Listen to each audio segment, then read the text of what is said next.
how we do. Yeah. We ain't got to do nothing special. Everybody know how this go. People show up. You know, to be honest with you, it's kind of poetic that we are the ones starting it out. Yeah, it's Peninsula Heat, man. Peninsula Heat. Yeah, Peninsula Heat, the originators of this shit. Oh my god. Yeah, man. Who would have thought? Who would have thought? Bro, we were just we were young men when we started this. We were. Yeah. I was not that. I was at the beginning of 30. I was 28. Man, this shit is crazy. Time just be flying, don't it? Now we knocking on the door 40. This is my days. Cool. Oh, my love. Hey, my wife. Thank you. Shout out. She knows. Indeed. So since nobody's here but you and me right now, everybody else is coming. I figured this is the question I had in mind is perfect, and I'm glad you're here for it. Uh-oh. What's up, man? The question of the night. You and me, we've been doing this a long time. We've been this for 5 years, 200 episodes. Mm-hmm. What is your favorite time that you've been bullied on this program? The favorite time I've been bullied up here? Yes, sir. Probably the episode where I was like in love for that week. For the week I was in love, and we thought shit was like it was all different, and y'all just kept playing music, and y'all kept playing. Y'all started singing Frank Ocean, "Thinking About You." I've been thinking about you. Oh, no. And then that shit went, woo. Yeah, man. Hey, it went away so fast, bro. Peace, yeah. love. What's up? This was also a great moment when you when I got you got attacked. Yeah. When I lost the title. You lost it in Ashe, yeah, and I cut that promo on you. Yeah, you did do the promo on me. It was wild. It was crazy times, man. Hey, man. It was a crazy week, bro. It was a wild week. I can't remember the volume. But it's. I'll find it while we're doing the show. But to hear your voice on the volume that you were on Love, and then the week after, whew. Yo, dog, like the way I started the next episode when I just played the Scarface with the Lenny Williams sample. Oh my god! That's Kiss, baby. Oh, you know what? Hold on, before we Oh man, one time for Cheevers, man. I don't feel bad for Nolo at all. But you know what? I got to do a grand interest real quick. This gentleman that I'm about to bring up to the stage made his debut on this platform, Volume 40, and we did not know at the time, but this brother became a lifelong brother, family member. Ladies and gentlemen, the God himself. Hey. Our God. AJ Styles P. Yes, sir. Gentlemen, BGW Nation. Hey. You already know who it is. Come on. Go ahead, baby. Yeah. Talk to him. Yeah. Yeah. Also, who got their TV on? Oh, that's my bad. That's me. That's me all day. I won't even think about it. I didn't even hear the shit. He was locked in. I had the headphones on. I didn't even hear it. Bubba Lorenzo, what's up, man? It is Sunday, May 18th. It is now 7:05. I'm just extremely blessed at this moment to be joined here, to be invited here, and to be a participant in the 200th episode of the Black Guy Wrestling Podcast. as you see, these gentlemen, Scott Steiner, Nolo Eastwood, in the way that they're appearing right now, I'm in much favor of them. Been listening to a lot of the music from the very artists, bands that you see my brother's dining at the moment. And yeah, I have so much. But it's now 7:06. I don't want to give too much. We got a lot to get into tonight, but bro. Thank you, When I brother. tell you, Thank you. We have no topics. I know what's going on. Yeah, we don't. This is a vacation day. You know, bro, we didn't even get no questions. Listen, man. Listen. That is fine. That's okay. BGW pod is fine. Yes. Man, you already know. Man. You already know how we do. We'll just make it work. Oh, nigga, we will be the Q&A. Definitely. I was just thinking that as I was talking. You know what? Let's not even waste no time. For the 200th time, let's start the intro.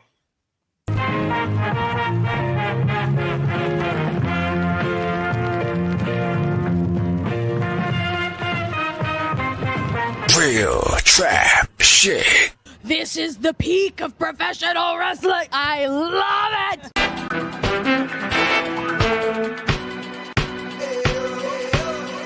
Once again, you're tuned in to the BG Dub. What up? Hit the subscribe button and pour a cup. We back up soon as Scotty beams. Collar and Noble conversation served with a side of collard greens. Nolo's the biggest heel in the photo. D-Mac and Chaz shooting hard from the logo. And off the top rope, starting that guard from a locker room in Philly, they got low. Black guy, BG Dub, throw it up, yo. Wolfpack, throw it up, yo. Sunday night's main event, and we live with it. And this is where we hit the logo.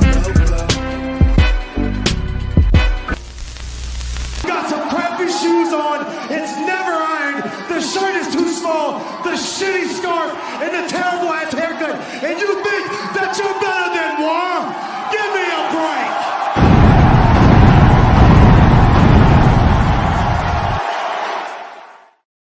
No, I need you to do it, baby. I need you to do it. Welcome everyone to the 200th episode of the Black Guy Wrestling Podcast. Oh, thank you. Man, that felt good. That felt great. Hey, man. 200 these days. 200. 200, man. Wow. We did it. This is the series finale of the Black Guy Wrestling Podcast. This is the last time. The last dance. Man, the last dance. Oh. Coming in first. I was originally known on this podcast as the Poetic Crippler. Yeah, that's a throwback. But you can find me and know me as Scotland Underwood. My name been the same since the first thing this time started. So Solo, Nolo, Green. You already know who it is, man. You always had the utmost respect. It is Lorenzo Pierce, AJ Styles P. All of those good things, man. BGW pod for life. Man, yes. Yes, sir. The brothers D-Mac, Chaz will be joining us a little bit. You know what I mean? We figured, yes, brother, ask questions. Anybody that is tuning in right now, please ask questions in the comments. Text, DM, do whatever you, but please, this is tonight. We celebrating everything. One time for my man Jay. Shout out to Pod Jay, Dealers Network. Yeah. If there was no Pod Dealers Network that sponsored BGW, we don't know if we would be here, man. So much love to that brother, man. Thank you for everybody. We're not going to we'll do the sentimental stuff a little bit later. We got a lot of grounds to cover, but most importantly, how is everybody feeling tonight? This is a celebratory night, fellas. I'm feeling great. It's wonderful, man. I almost poured up a drink for the occasion, but I was like, you know what? I'll just drink this nice water for now. That's cool. The night is young. The night is young. Very, very. Man, how you feeling? Shout out A.O. Baker, man. Shout out A.O. Baker, man. One time, look, A.O. has created the soundtrack to BGW, essentially. You know what I mean? The watch list. You know what I mean? There was a little group chat message. Yeah. You know what I mean? You know what I mean? Not spoiling anything, but salute to AO, salute to the Ringside Club family all day. But oh yeah. Oh yeah.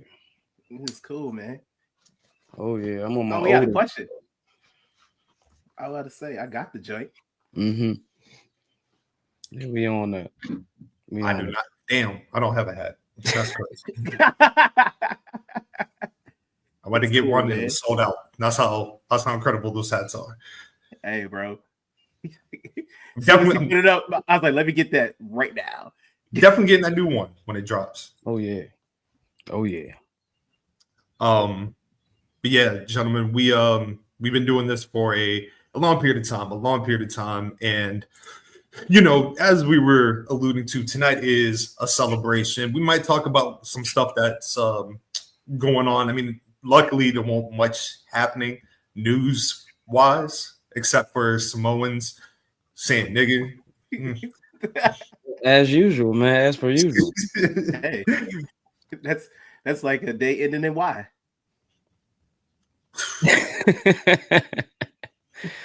Hey, man. It's a lot going on right now, man. Shout out to everybody. You know, I just feel like, you know, we're in a very interesting time in this industry, in this particular independent creative space. A lot of personalities, man. A lot of people want that. A lot of people want that spot right now, man. And they going plug. They going to talk that shit. Talking is 7/10 of the job.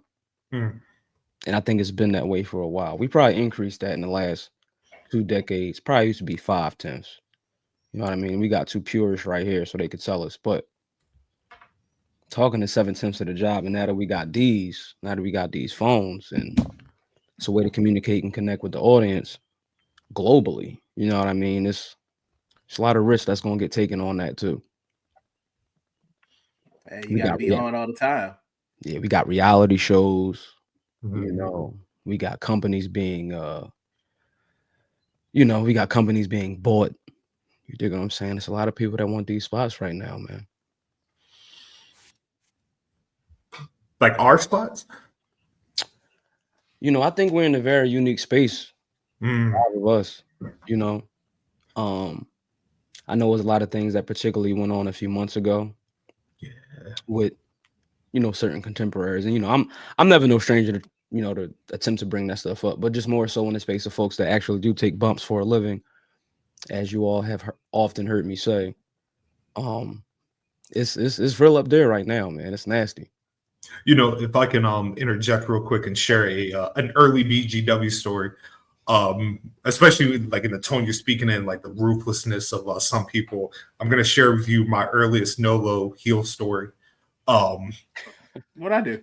It was probably around the time that we formatted BGW. We were coming up with the ideas, and I remember Nolo sat me down in my room. You know, I mean, I was very scared because there was an intensity coming from him that I just wasn't used to. So, like, he was like, "Hey, I want to let you know, like, if we're not taking the #1 spot, I don't want to do this." And I was like, "You know, man, we have no idea what we're going into." You know what I mean? I'm like, you know what I mean? Like, we want to be friends. He was like, "No, I don't want to be friends with anybody. I want to be #1." You know what I mean? So, like a true supervillain, that's when I kind of knew. I was like, so this is the type of energy that Nolo's going to come with. And it was funny because before knowing Nolo, sweetest guy, you know what I mean? I'm like, give you the shirt off his back. Man, that did not happen. Do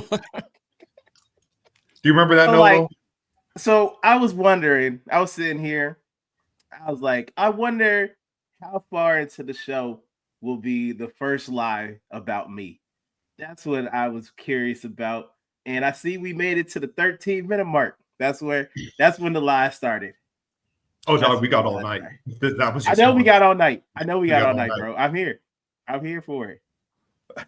I am here. You know, with that being said, like I said, if you are tuned in right now, YouTube, X, wherever you're watching this, please leave a question in the comments. We'll be answering questions all night, talking, reminiscing. Just to go to our first question, actually, from the homie Blackjack. How are we feeling about what's happening with John and R-Truth?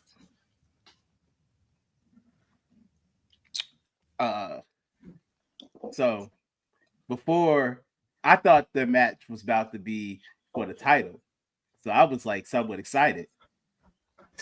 Then I found out it was a non-title match, and I was like, damn, we can't even give my man like the illusion of going for something big on a Saturday night main event. Because I was ready to start the agenda, dog. The R-Truth agenda for the world title. That's what I needed. Are we surprised? I wanted R-Truth to defeat his childhood hero and bring home that belt. That's what I wanted. I was ready to see it. I sent Scotland a picture with R-Truth with the belt already. And then he broke my heart and told me that it was a non-title match. And I said, oh, well, I'm less excited.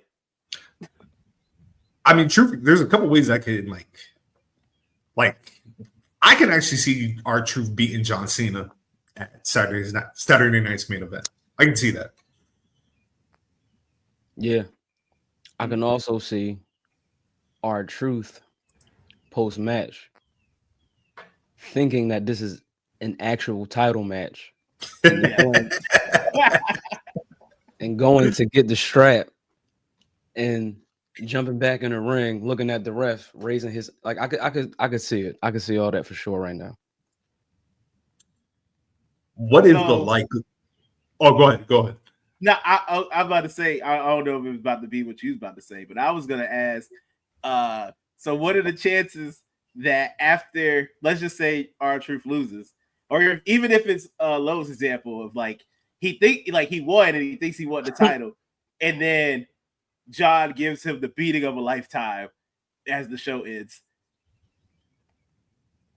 Hey, look, John Cena beating up R-Truth probably will hurt the crowd more than him beating up anybody on the roster.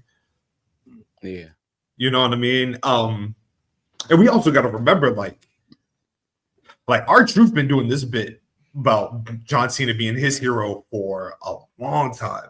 Mm-hmm. Hold on, we got some legends in the building real quick. The Almanac Show. The gods, the kings, peace. Yes. Words cannot explain. At all. Man. Oh yeah, we gonna when we get to the emotional part, we'll get there. Dre, love y'all boys, man. Love. But yeah, we gotta remember, R-Truth been doing this whole like John Cena is my hero for a long time, right? So even like if you watch the sit down he did with Wade on SmackDown, like you're telling the story that John Cena doesn't. This is not who John Cena is, right? Which, if you really think about it, is a beautiful way to kind of get to the retirement of John Cena, the confliction, because we're starting to see it. Like we saw it when he walked out the ring at Mania. It ramped up when he left St. Louis. Like I said, him beating up John Cena and like the crowd like booing him, and like John just looking like kind of like Hangman. You know how Hangman has some sad regrets in his life? Yeah.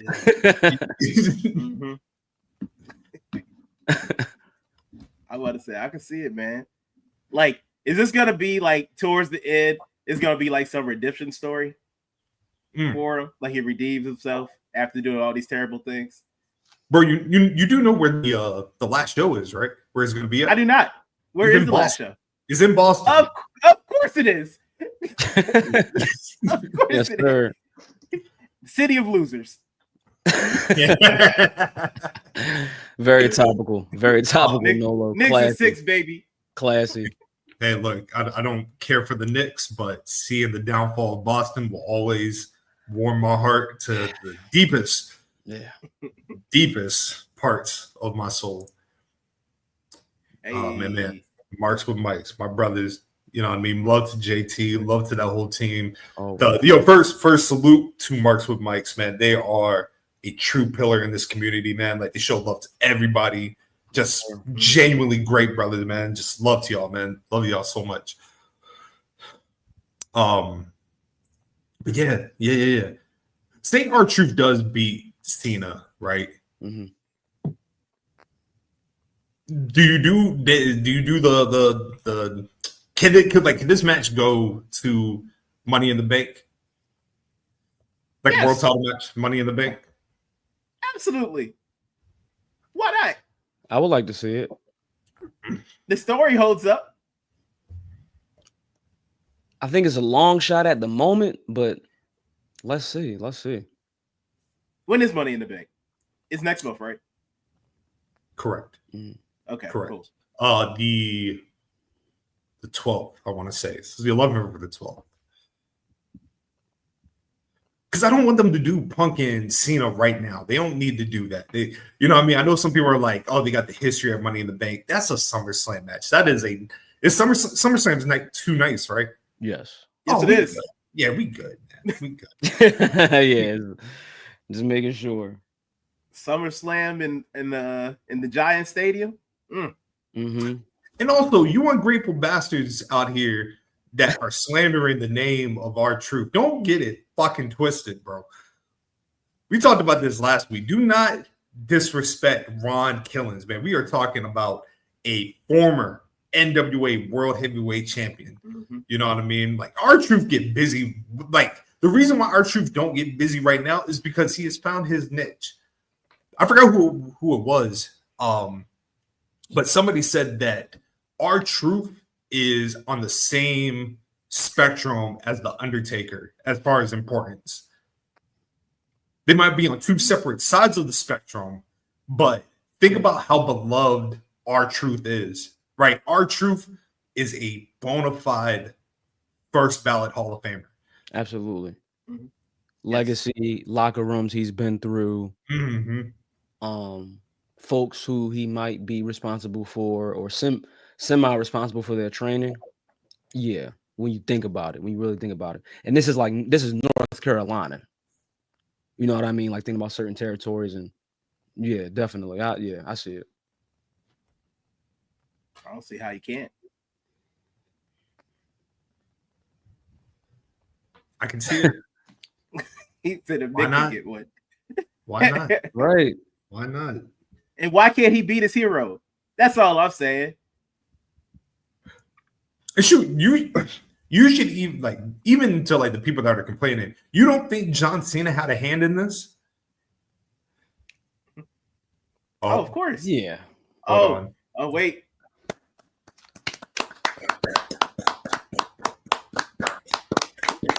It's our guy.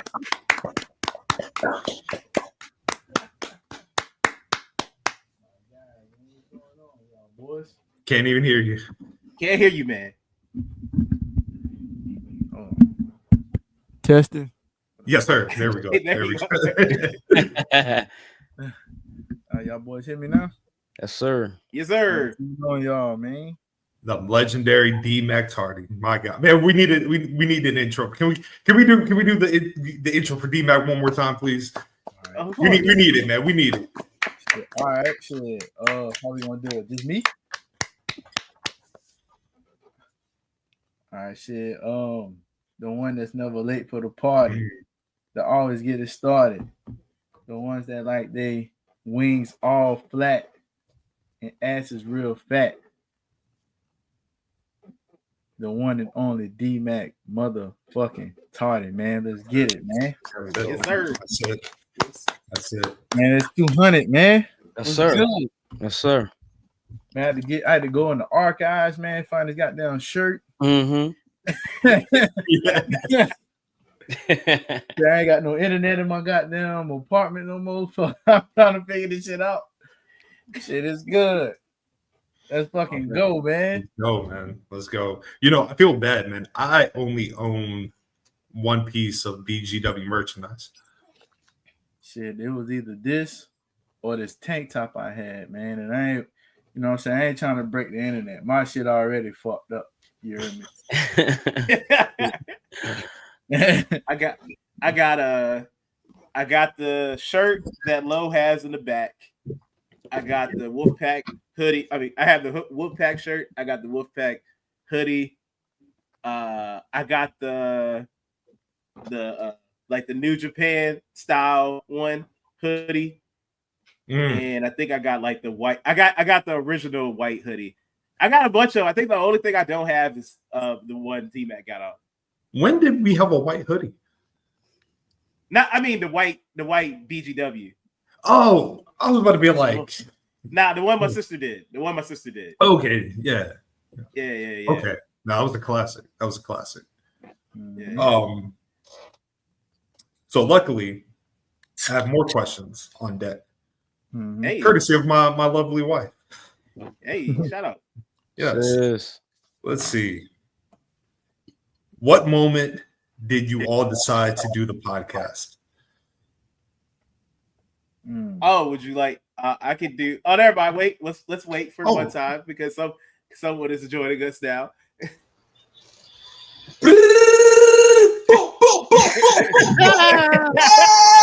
Hey.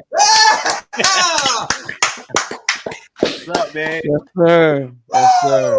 To Hundo. Yes, sir. Good evening. Yo. See, he got his drink. Shit, I ain't even got no cups, man. But shit, man. Sake.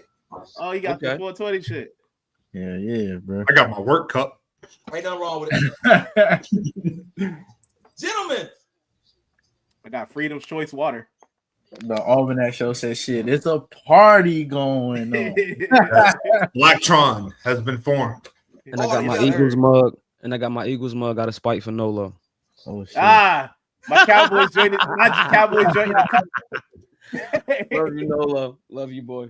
Hey man, love you too, Lo. I love you too, man. It's cool. It's all good. You know what time it is, baby. Ring time. Shit. Hey, Lo, I'm with you, Lo. Hold on, man. God damn it. Yeah. Hey! Yeah, everything. Uh-huh. Absolutely. There you go. H1T. Yeah. Oh, shit. Me and Chaz just left out, man. That's okay. I promise. I'm sorry. I'm gonna buy it. That's okay, yeah. Everybody got sold out right now. Everybody Anyway. got on the cultural stable. Okay. Everybody got on the cultural stable. Socks fitted. Hey, man. Gorillas too. Wu-Tang baseball. Mm-hmm. Everybody got on. You know what I mean? Too Cold. Big Van. We in here, man. Hey. Yo, man. You know what it is? Hey, man. Hey, funny story about this hat, bro. Shit, I only had like two of the same ones. My dog hooked me up though. We got right. No, when Mac hit the group chat, like, yo, I don't know if the order right. I remember he was like, hey, what's his number? Yo, what's AO's number? I was like, damn, y'all. I was like, y'all got beef or No, I was just gonna buy another one because shit. Shawty like this one too because it matched her Cody Rhodes shirt. Mm-hmm. She had got one from I don't even know, man. I feel like I don't want to plug them, but they cool. The Culture Kings. Okay, yeah. Oh yeah, sure. We was in Las Vegas. Oh yeah, yeah. Yeah. So she had got some shit from over there. She was like, "Oh, that go good with my Cody Rhodes shirt." Yeah. Almost said something. Almost. I'm an unstable creature. This is my fucking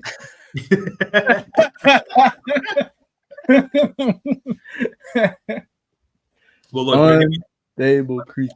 Like I said, if you are new to BGW, you're here for 200, you're celebrating, please ask some questions in the chat. We here all night. We got some questions already on deck. The question that was just asked was, when did we decide to do the podcast? I'll let Nolo start the story. And then we'll kind of, you know what I mean? Like, for people that don't know how we all came together, I think this is a perfect time. So, Nolo, how did BGW come together? All right. So, a few years back, I had someone who's a former friend, now bitch-ass nigga, who was like, hey, because me and Scotland, we was friends and shit, but I didn't know he like wrestled at the time. And then he was like, yo, and Scotland already had a podcast. And he's like, yo, he really needs to do a wrestling podcast because he's way more knowledgeable about that and everything. And I said, excuse me? He's a wrestling fan? I said, oh, bet. So I start bothering this nigga. And I'm just like, hey, man, hey, when you try and do this, I know you already got a pod, but I feel like we should do this.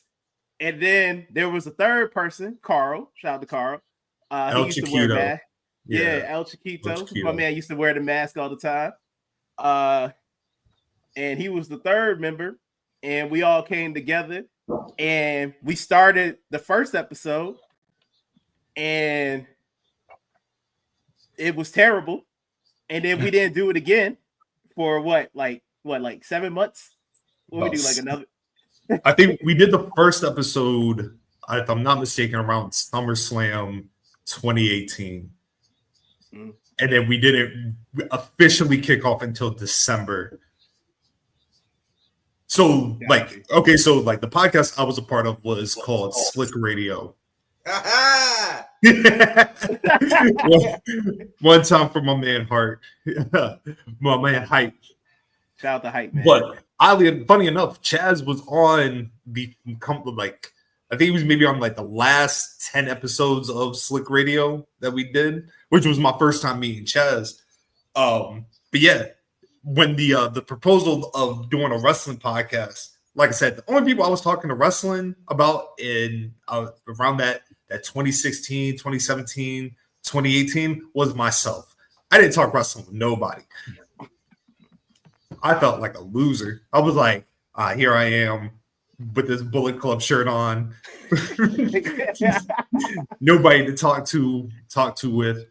And then, you know what I mean? And also, it should be noted, you know what I mean? Definitely big shout out to Carl El Chiquito, especially being that he was an original member.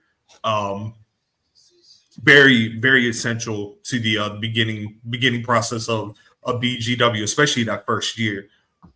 Mainly because what he contributed, and he brought on DMac. Yeah, you know what I mean? So DMac, how did you get involved with the podcast? All right, so I was fairly new to the Virginia Beach area.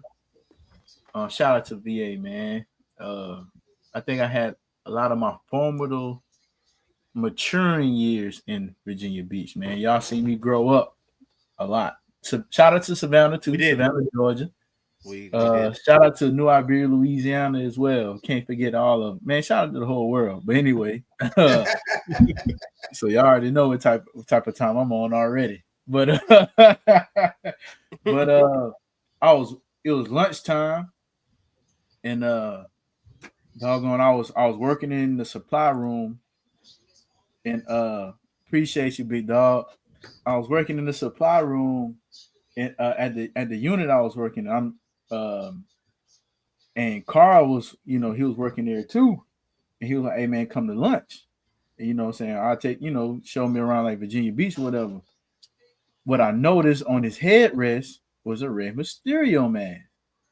So I said, "Hey, what you know about Rey Mysterio?" He said, "What you know about Rey Mysterio?" Then, in typical DMac fashion, I said, "Nigga, is you Rey Mysterio?" If y'all know Carl, you know what I'm saying, he looked like the Panamanian Rey Mysterio. Goddamn. He looked just like Rey Mysterio.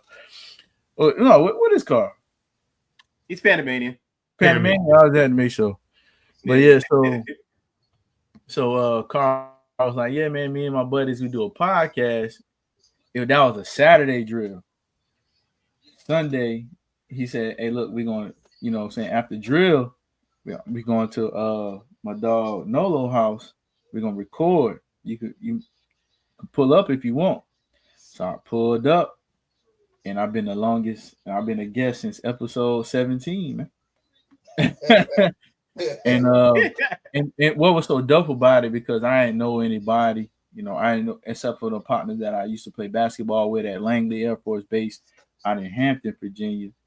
And this was a good space. This was a good space for me mentally too, because one, I got to, just like Nick said, bro, I ain't tell nobody I was a wrestling fan. I ain't gonna hold you, bro. I was, lack of a better term, it wasn't that I was ashamed of being a wrestling fan. It was just that a lot of people around me were looking down on me. So when I would mention it, wear a wrestling shirt to match my Jordans or anything, they were like, "Oh man, you still watch it?" You know what I'm saying? I'm always been me. Like, yeah, I still watch it. That was about it. That's how far the conversation went. You know what I mean? but I got with the collective, and Nolo was making them blue motherfuckers. You know what I'm saying? Whole bunch of memorable nights in the apartment. Man. Had a lot of weird girls in there, bro. It was funny, bro. Nigga. Oh my bad. Hey, what we gonna? Hey, we talking. What we gonna do? What we doing, man? We gonna real or what we gonna do? And so, it was just a good space. It was a good space, like mentally, to get away from everything. Initially, I think I put that in the group chat earlier. It was a good escape from the regular working day. You know what I mean? And I was thinking that maybe this could help somebody like me. Just watch it. You know what I mean? Because sometimes people don't have the courage to move upon what they actually feeling. Sometimes that's why I just say everything that comes to my mind. And this gave me a extra lift to push that narrative to like, bro, just be your authentic self. Be your authentic self, man. Rather, if you like wrestling, you don't like wrestling. If you like sports, you don't like sports. If you like whatever you want to do, man, just do it. And y'all boys gave me the courage to do that. To be like, you know what? All right, y'all think I'm the weirdo of the family or the friend group or the wherever I'm sitting at, okay, that's me. But guess what? It's a lot more people that's like that. You know what I'm saying? It's a lot more people. I got 27 people every week listening to me on the umbrella. Oh yeah, this is the type of episode tonight. I ain't gonna lie. We going back to the old DMac for nostalgia reasons. Oh yeah. but nah, you know what I'm saying? Even like the from the 20, the consistent 27 people, the 70, the hundreds, the 200s. Then we get on, I always, y'all know the post-production, I guess, conversations that I have. I said, bro, we need to be visual. We need to get on YouTube, bro. Like we need to do something. We need to do something that's more visual. And then we collaborated with, with Lo, everything. And I was like, dang, bro, that nigga the smartest nigga I heard ever, goddamn it. Like, what the fuck? This nigga is very knowledgeable. I was like, bro, I'll fuck with him. And then Chaz come to then when I had got the new apartment, Chaz would come pull up. We watching goddamn shit at my crib. We took the picture at the crib. Chaz coming with them damn the longest cigar ever seen in my goddamn life. You know what I'm saying? What y'all boys want? I want a Sweetwater 420. He came with the big can. I got the small one. You know what I'm saying? And no, he coming with the, my IPAs and shit like that, bro. So like, man, it was just, I know I'm probably rambling and shit, bro, but I just remember like the feeling of having something to look forward to every week, whether we did it on a Tuesday, whether we did it on a Sunday, Saturday, or whatever, you know what I'm saying? And just, having a different purpose in life, man. So how I came into I guess to answer the question, I know I had a long-winded explanation, but to answer the question, I think it was just a divine intervention of, I was supposed to be here. And so we here now, I don't know, subtract 17 minus 200, that many episodes ago, we here. Man.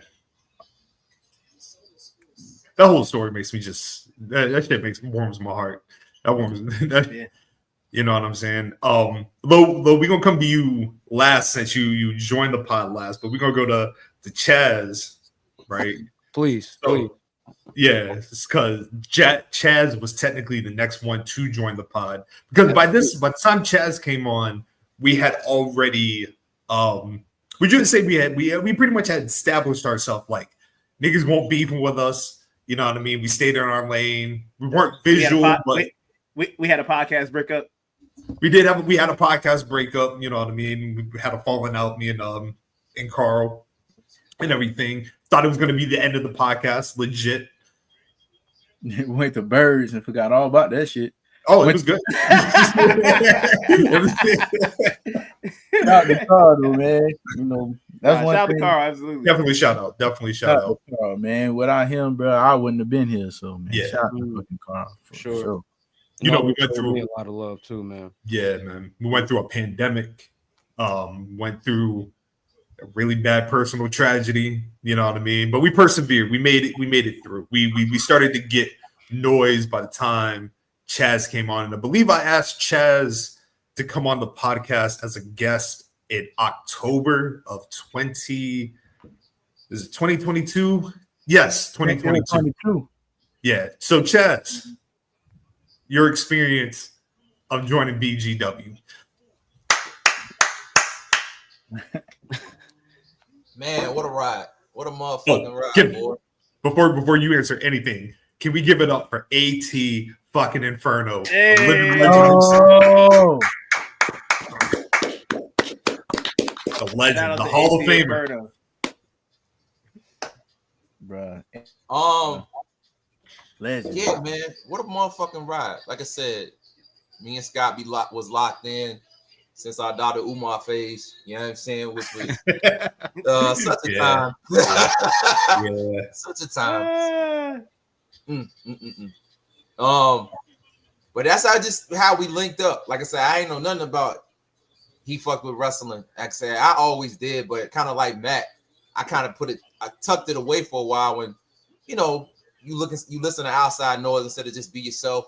And at the same time, it wasn't a lot going on when I had kind of topped out. Like Roman was doing his big dog shit. It was just a weird time for me and for Grap. So I was just like, you know what, maybe it's time to step away. But anyway, like I said, met Scott back then we did Slick Radio. And then I don't know how it came about through Slick Radio. We would talk about some random shit. We would talk about dealing with the episode was how do we uplift regular working motherfuckers? That was literally the title. That was the episode. And then we just kind of launched from there. It was a great episode, but it was solid, it was fun. And then I don't know how randomly we got to it, but I was like, yo, God, can we talk about Grabs real quick? Because I don't even know he liked it. I just was throwing some shit out there because he looked like a motherfucker that liked wrestling. So I was like, you know what? Whatever. I'm gonna just throw it. If it sticks, cool. If not, that is crazy. How the fuck did I look like I did? I just? I can't really put the pin in. I can't really say what it is. You know what? This nigga looked like a nerd. I'm gonna shoot the shot. If that's the case, I was looking like a nerd too. Maybe that was it. I was like, yo, he's a fellow black nerd. I'm gonna share this with him. So it just slipped out like, yo, you ever fuck with Starcade? And then that was it. You know what I'm saying? And the rest was history. So we just always kind of kept that random connection. And then, like I said, the history goes, me and Scott stayed in touch. One day, randomly, I got invited because I had started kind of rolling back in to Graps. And I remember like the time of it. It was around when Cody first came back to WWE. So I started to roll around, and we just kind of stayed in touch about it. And finally, he was like, "Yo, me and X, Y, and Z watching Mania at Mac's crib. You want to slide through?" I was like, "Yeah, what the fuck? No, I didn't think nothing of it. I didn't know these people, but I was like, they cool with Scott. They cool with me. You know what I mean?" And like I said, they was cool with Scott. They was cool with me. It didn't feel like nothing was awkward. They made me feel at home. You know what I'm saying? Mac had one of the most cleanest, real niggas type cribs I ever seen in my life. I was like, oh, he a clean, uppity nigga. All right. I like this guy. This guy's solid. You know what I mean? Hey, I'm gonna clear that up right now. All that shit was donated. Oh, real nigga. Well, you know what? You kept your apartment clean, so that's all that matters. Yeah. Shit, bro, that shit was donated, nigga. Shout out to whoever, nigga. I don't even know who the fuck y'all is. But yeah, like I said, came over. First time met Nolo, felt like a big homie. We watched Mania. We watched Cody lose. I thought everybody was hoping he lost, but the niggas was mad because they lost a bet, I think, to Nolo, and Nolo won the belt that night. And that was the second history. I was like, oh, there's a thing between these guys. Noted. Okay, bet. So all the dots I needed aligned. It was a brotherhood. It was wrestling. it was respective competitivism. It was niggas just niggas enjoy being around each other. No type of ego, no type of contentious feeling, no type of one up type shit. It was just strictly vibes, birthed off a sport and a game that means so much to us in different ways. And I always thought to myself, you know, there's something I can't lose. So whatever comes from this night, I gotta make sure they stay in this pocket. I gotta make sure they're a part of my village, because you can't fake vibes and you can't fake energy. And once you got something good, you want to hold on to it and protect it as long as you can. Let me just say that WrestleMania weekend, that 100% was a tryout. You know what I mean? I wanted you to come and kick it, but that was 100% a tryout, because I had been thinking at the time, like, yo, we've been doing the 3-man crew for quite some time. You know what I mean? But I knew you did videography. I knew you were very busy, but also knew how passionate you were about wrestling. So I believe it was after the Mania I had asked DMac and Nolo. I was like, hey, what do you think about Chaz joining the group? DMac was 100% behind it. He was down with it. Nolo wasn't. Yeah, Nolo was the only one that kind of gave me drawback. Like, he said in the message, like, yeah, sure, whatever. And then he messaged me later. He was like, hey, you not making good decisions. I was like, I don't understand what you're talking about. He's a good brother. He was like, I don't care about none of that. So just know, Chaz, it was me and DMac that wanted you on the podcast. Nolo, if you would like to address Chaz finally after all these years, this is the perfect time to do it. Oh shit.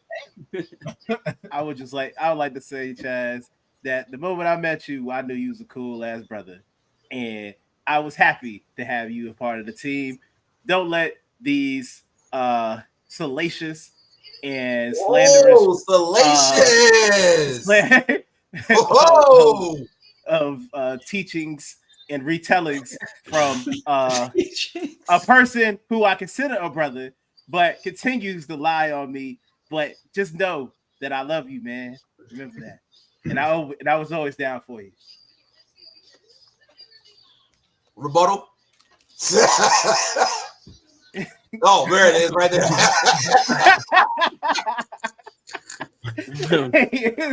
Well, much love to the homie.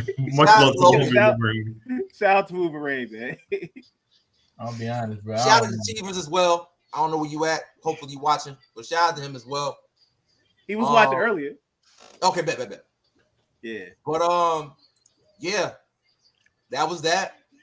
Locked in, and it's safe to say this is probably gonna be a lifetime thing, no matter, you know what I mean, what comes from this, what type of career moves comes from this. You know, I don't go anywhere. My videos don't do numbers. The side hustles don't move without the block of BGW supporting me and everything. So this is more than just a podcast. This is a family affair that is going to be talked about for generations. You know what I mean, in this podcast space. To anybody that's watching that has an idea or trying to feel like, you know, what's the roadmap to having like-minded individual, just more than two in the group, especially men with different ideas, different egos, different levels of, you know, where they at, how does it work? We hope every week, you know what I'm saying, we give you the blueprint to how it can be done, with the foundation being love. So, you know what I mean? Shout out to 200 boys, and it's one of the best things going in my motherfucking life. Beautiful. And then the homie Lorenzo. Now Lorenzo is the last member to join. Will be the last person we will bring on this podcast. Ah, damn. We're bringing nobody else. No, we are good. We got a superstar championship team here. Nobody else. Team locked. But Lorenzo been rocking with us since volume 40. Lorenzo, man, I don't know if you remember the first time we had a conversation. I do. But like, it was very much rooted in respect, right? Very much like, yo, I appreciate everything that you're doing. You know what I mean? Because when we were new, we hopped on, you know what I mean, on Twitter at the time. And, you know what I mean? Like, there was just certain people that we were just like, yo, they seem genuine. They seem real. and you were one of the very first people. Do you remember the first time you saw BGW and how that led to you now on this this glorious platform? Absolutely. Where do we start? Okay, so let's start around there. Let's start around episode 40. I believe that is October 2019. I first came across this legendary platform around the beginning, 2017. I've always been a researcher. Let's just say that. As some of y'all may know, I am a graduate of Full Sail University, a particular university in which various activities as it pertains to this space and this industry has taken place. I was a transfer to Full Sail from a local Catholic college here in Northwest Philadelphia. And around coming into my understanding of what Full Sail was as a university and what particularly is going on social media when it comes to independent podcasting and Black wrestling, Black independent wrestling, wrestling in general, y'all were pretty much the first platform that I came across that I kind of had the utmost respect for. Another podcast I could definitely talk about is Don't Try This at Home Radio. And shout out to the Almanac Show and shout out to my brothers.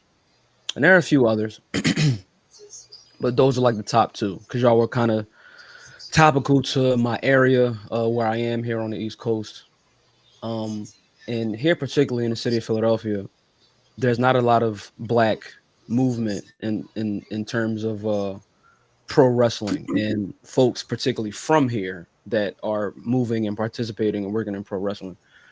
And so me being a student at Full Sail, I didn't think it was really like a thing, but I was like, it would kind of be cool to kind of curate a career into this because I was particularly trying to do journalism in political spaces and in other sports spaces, but I was kind of very appreciative of what was going on social media, and not for nothing, but knowing that certain things I was frustrated with when it came to the industry and just the space in general. And I think that things needed to change. And I saw certain folks that were catalysts of that change. And y'all was kind of one of the first that I seen that was kind of instrumental in that.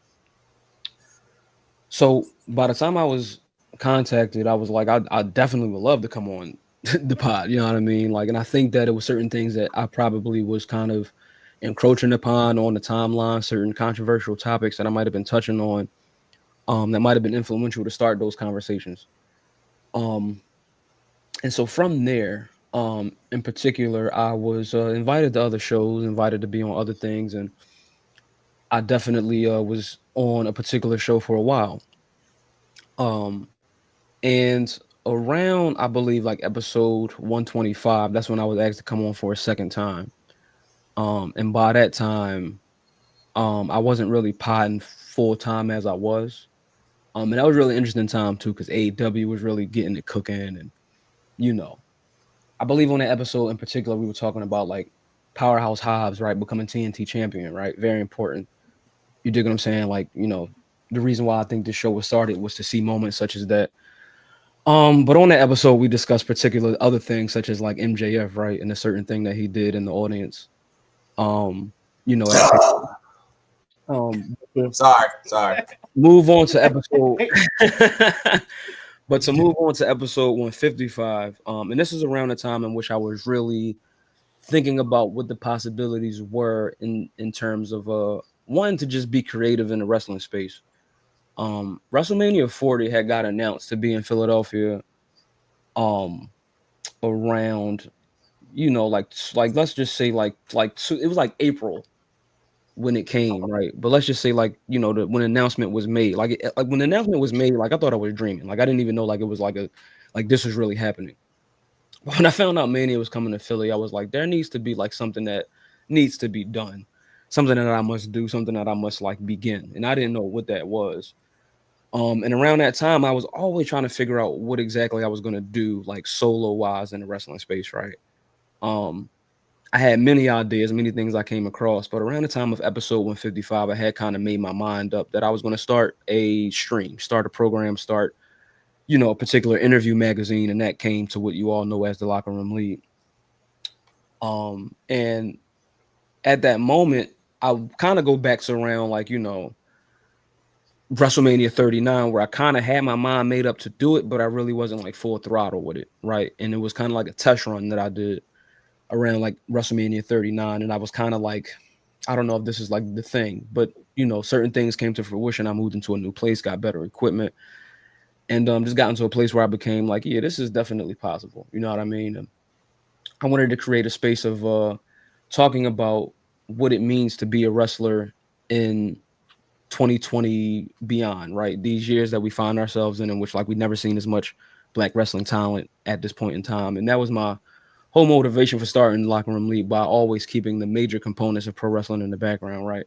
But also incorporating things such as hip hop and art and music and fashion into these things too, because that is a very important part of being Black people. And I think that's very important in pro wrestling, and that should be displayed in pro wrestling, as we see with various brands today. But I really wanted something coming out of the city of Philadelphia around the time of WrestleMania 40 to echo that.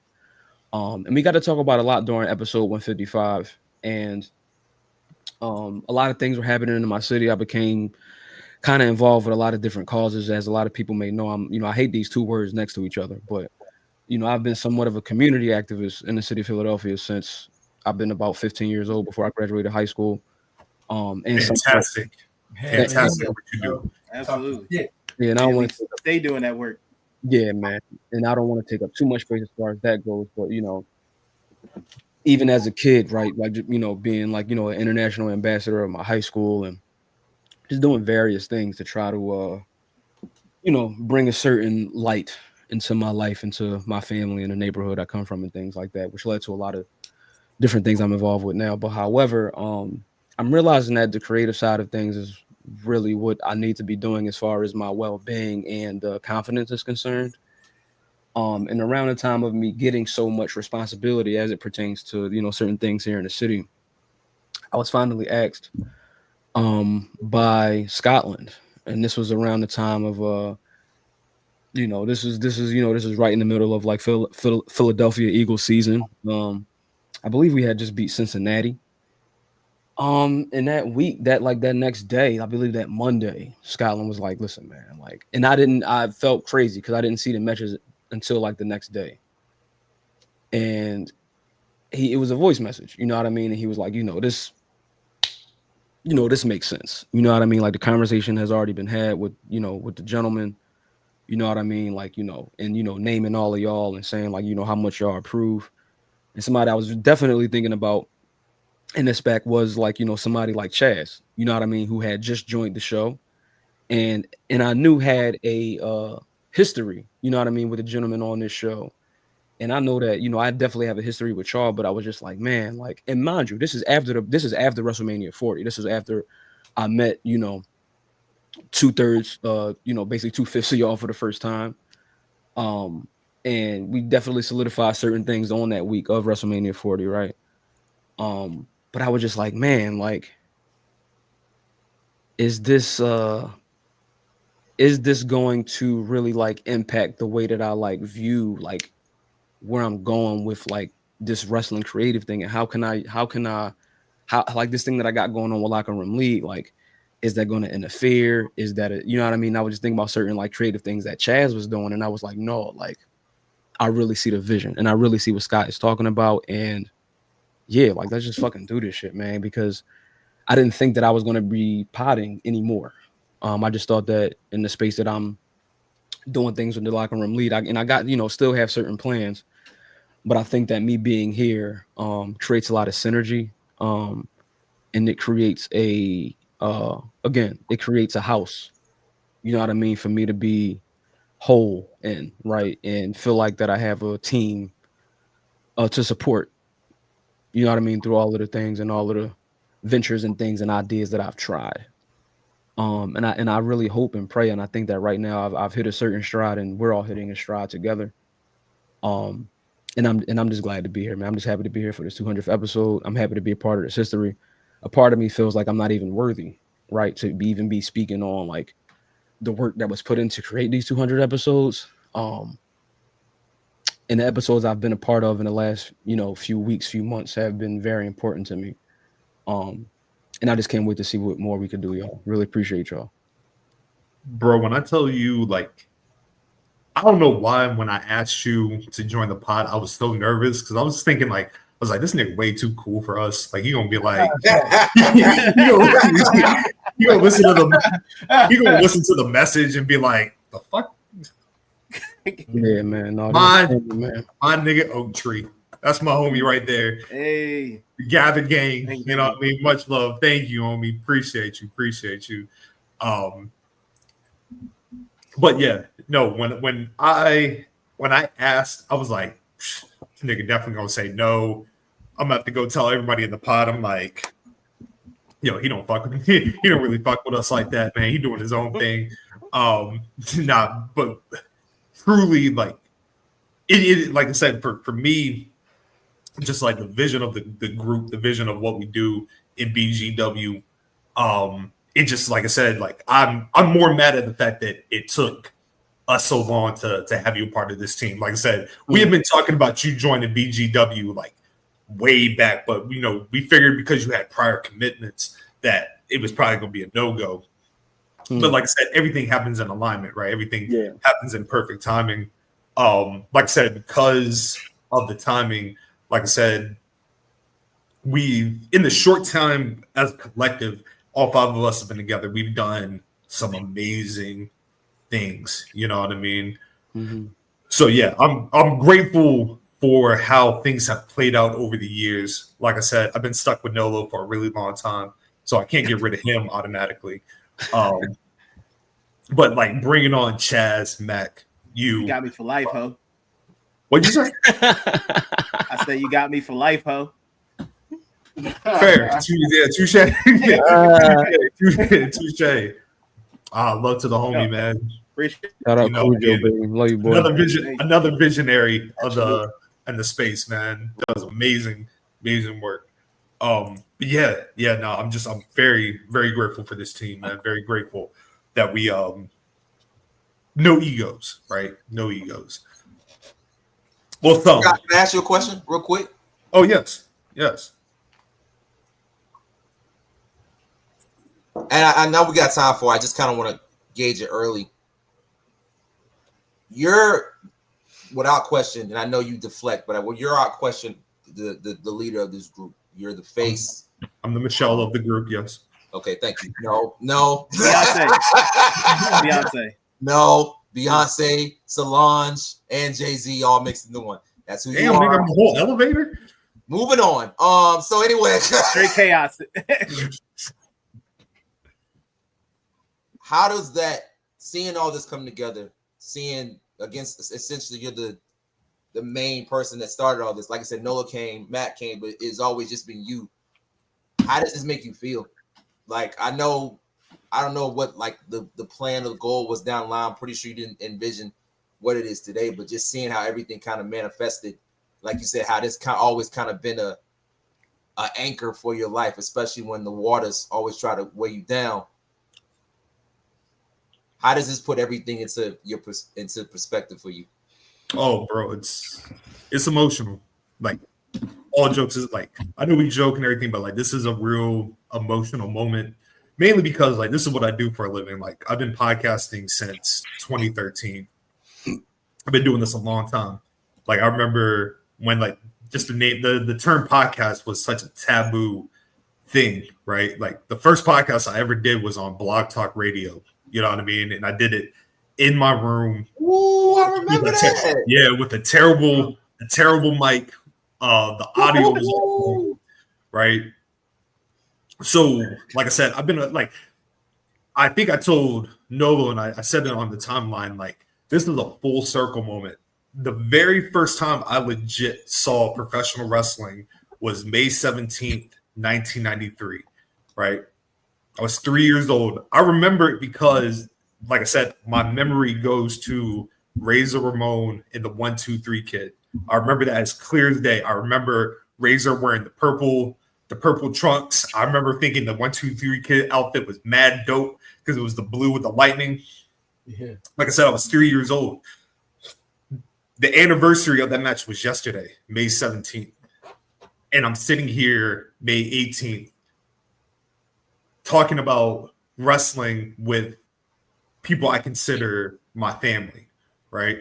And like I said, everybody knows like the tragedy I've went through on this podcast, you know what I mean, of my son passing away in 2021. And I remember Nolo picking me up at the airport in DC, and we were driving, and I just told him, hold on, I'm sorry. Take your time, my nigga. I remember telling him, I have to put all my energy into the podcast, because if I don't know what's going to happen. And he was like, then let's do this. Let's get it rocking. And I remember, because we only had 400 followers on Twitter. Shout out to them. Yeah, no, so major salute. I was one of them. Yeah. Shout out to them. And like I said, I believe all four of y'all can contest to like where the Twitter page is today, right? And salute to, like I said, like the inspirations I got from like Public Enemies, Heartbreak Julio, like, you know what I mean, of what, like, how to gauge with people, how to have a conversation. But I needed to do that because I was grieving so hard. I needed a distraction from everything, right? And wrestling just happened to be the safest haven I could possibly find, right? And Nolo and Mac, they were right there physically with me during that time. And like I said, like I truly believe this podcast is so many angels that we all have looking onto this podcast and lifting it up and making it what it is today. And I say that to say, like I said, like the emotion that I'm feeling is I'm happy. I'm very proud. As I said this morning, I wouldn't want to do this without any of y'all. If it wasn't with y'all, I probably would have backed out a long time ago. My love, my wife, you know what I mean? She's seen like where my mind goes with this podcast. Like I said, there's a lot of things that don't make the cutting room floor, right? And usually she'll be my like, yo, do you think this is a good idea? Like I said, she's been like my biggest, she's lifted me up when I needed somebody to lift me up.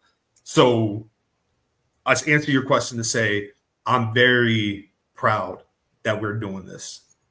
You know what I mean? So I love all of y'all, man. Y'all almost all real nigga tears, man. Y'all, but yeah. That's why I asked.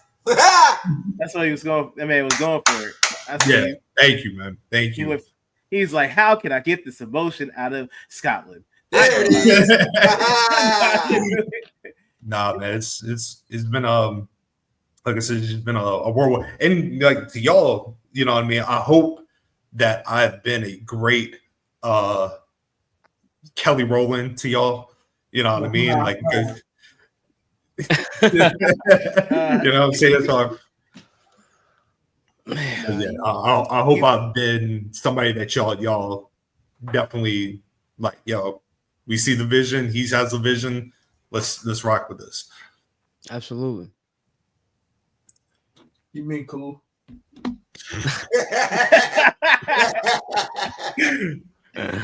Yo, one time for my man J-Rod. Shout out, man. The next question I have on deck is a hilarious question, because this is probably gonna be the quickest answer we can all give. Label each member babyface or heel. Yeah, I'll be right back. Wait. Why? You know what? He said why? I mean, yeah, let's just go around the room. Lorenzo, what do you see yourself as, bro? I see babyface, 100%. Yeah, I see babyface, but I'm like a Rhea babyface. It took some time. Took some time to get here, man. No, Or it was like, you know, it's been phases. You know what I mean? Okay. It's been phases of, you know. You like Eddie. You the Eddie of the group. That. My favorite one-time champion. Let's do that. Yeah. You the Eddie of the group. I accept that. I can do that for sure. Let's do that. DMac, what do you see yourself as, my boy? A heel? Really? I see yourself as a babyface. Nah. Like I see you as like you portray yourself as a heel, but like when you walk through the curtain, it's just pop babyface pop. I think. Well, yeah, I see that. Now I see that. I try to be a heel so bad, bro. I try to be like contrary, but I think like people fuck with me, especially. Yeah, that's very accurate. Yeah, very accurate. I appreciate it. I appreciate it, big sis. You hear me? Doggone 18. Man, hold on. Why we talk about that? I thought I was a heel because you know I used to say like wild ass shit all the time, bro. But that's just how I really felt about whatever I talked about at that particular time. We're gonna be real. This podcast at the beginning probably wasn't as consistent as we should have been, and I probably was the reason of half of that, right? Probably 3/3. But I feel like it was all of us. Yeah, it was definitely all of us. the way I operate, I'm like, fuck, man, I'm the one that's gonna bring us down because, like, I mean, I had to work, do all this other shit. But when we did pod, bro, even when we was 5 listeners, bro, when we was, and they had, like, we'll get up to like 50 listeners, and I'm talking about like when we had like 20 pods, and you know who always been consistent? AT fucking Inferno. Yeah. You know what I'm saying? So man, shout out to him, bro. Cause like I don't know if he know, but like he kept me one of the like I made sure that he was satisfied, bro. No, damn, pause. I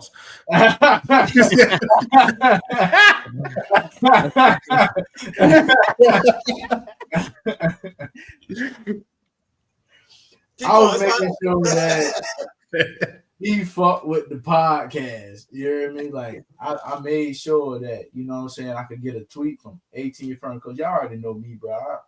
I really don't really fuck with the social media like that. You know what I mean? That's just how I've been. But 18 Inferno, man, shouts out to you, brother. Like you helped me more than ways than you know, bro. Like you kept me going, and just like what Nick, you know what I'm saying, was expounding on earlier, bro. I wasn't really public with the situations I was going with, you know what I'm saying, through the pod, and then like them boys know, you know what I'm saying, and they kept me going. Like Chaz, you talking about the clean apartment then, but it wasn't even like that before. You know what I'm saying? Like I was staying in a whole different situation, bro. You know what I mean? And you know, I had bounced back and you know what I'm saying, started doing my thing. And I owe it to the pod. You know what I'm saying? Like y'all made me wanna, like it took the pod to make me wanna be like, all right, like just on small things. All right, I want to keep this shit clean. So I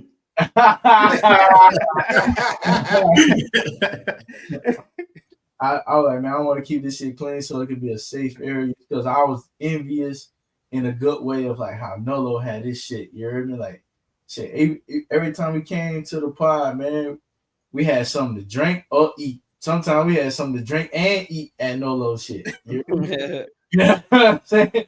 You know what I mean? When it came down to the pulled pork sandwiches, the wings, the blue motherfuckers, the shit, I'm over there drinking the liquor on top of the shit when I'm going to use the restroom and coming back because I was going through my shit. But like just like the little things, bro. It was just the little things that kept me like just like 18 Inferno. Like we did our first collaboration. Was Reasonable Wrestling? It was one of the very first ones, yeah. The first ones, you know, linking up with Low. Brothers too, man. Like linking up with Low, like I know I had stepped away for a little bit, but like Low, I was like, bro, we need this smart ass nigga on the goddamn.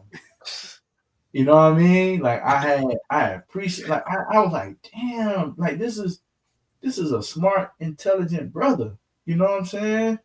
That's what the kids need to see. You know what I mean? That's what the people under us need to see. And y'all know what my day job is. So that'll be like my first thought when I wake up. How can I impact like the community in that way? But like, bro, you doing it on a level that I could never do.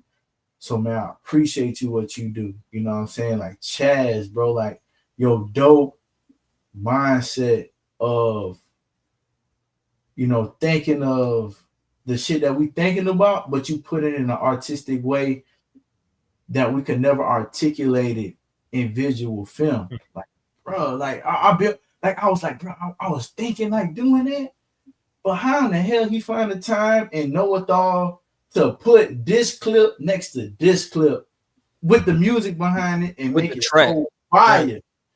Like, how the hell he do that? You feel me? 1 second.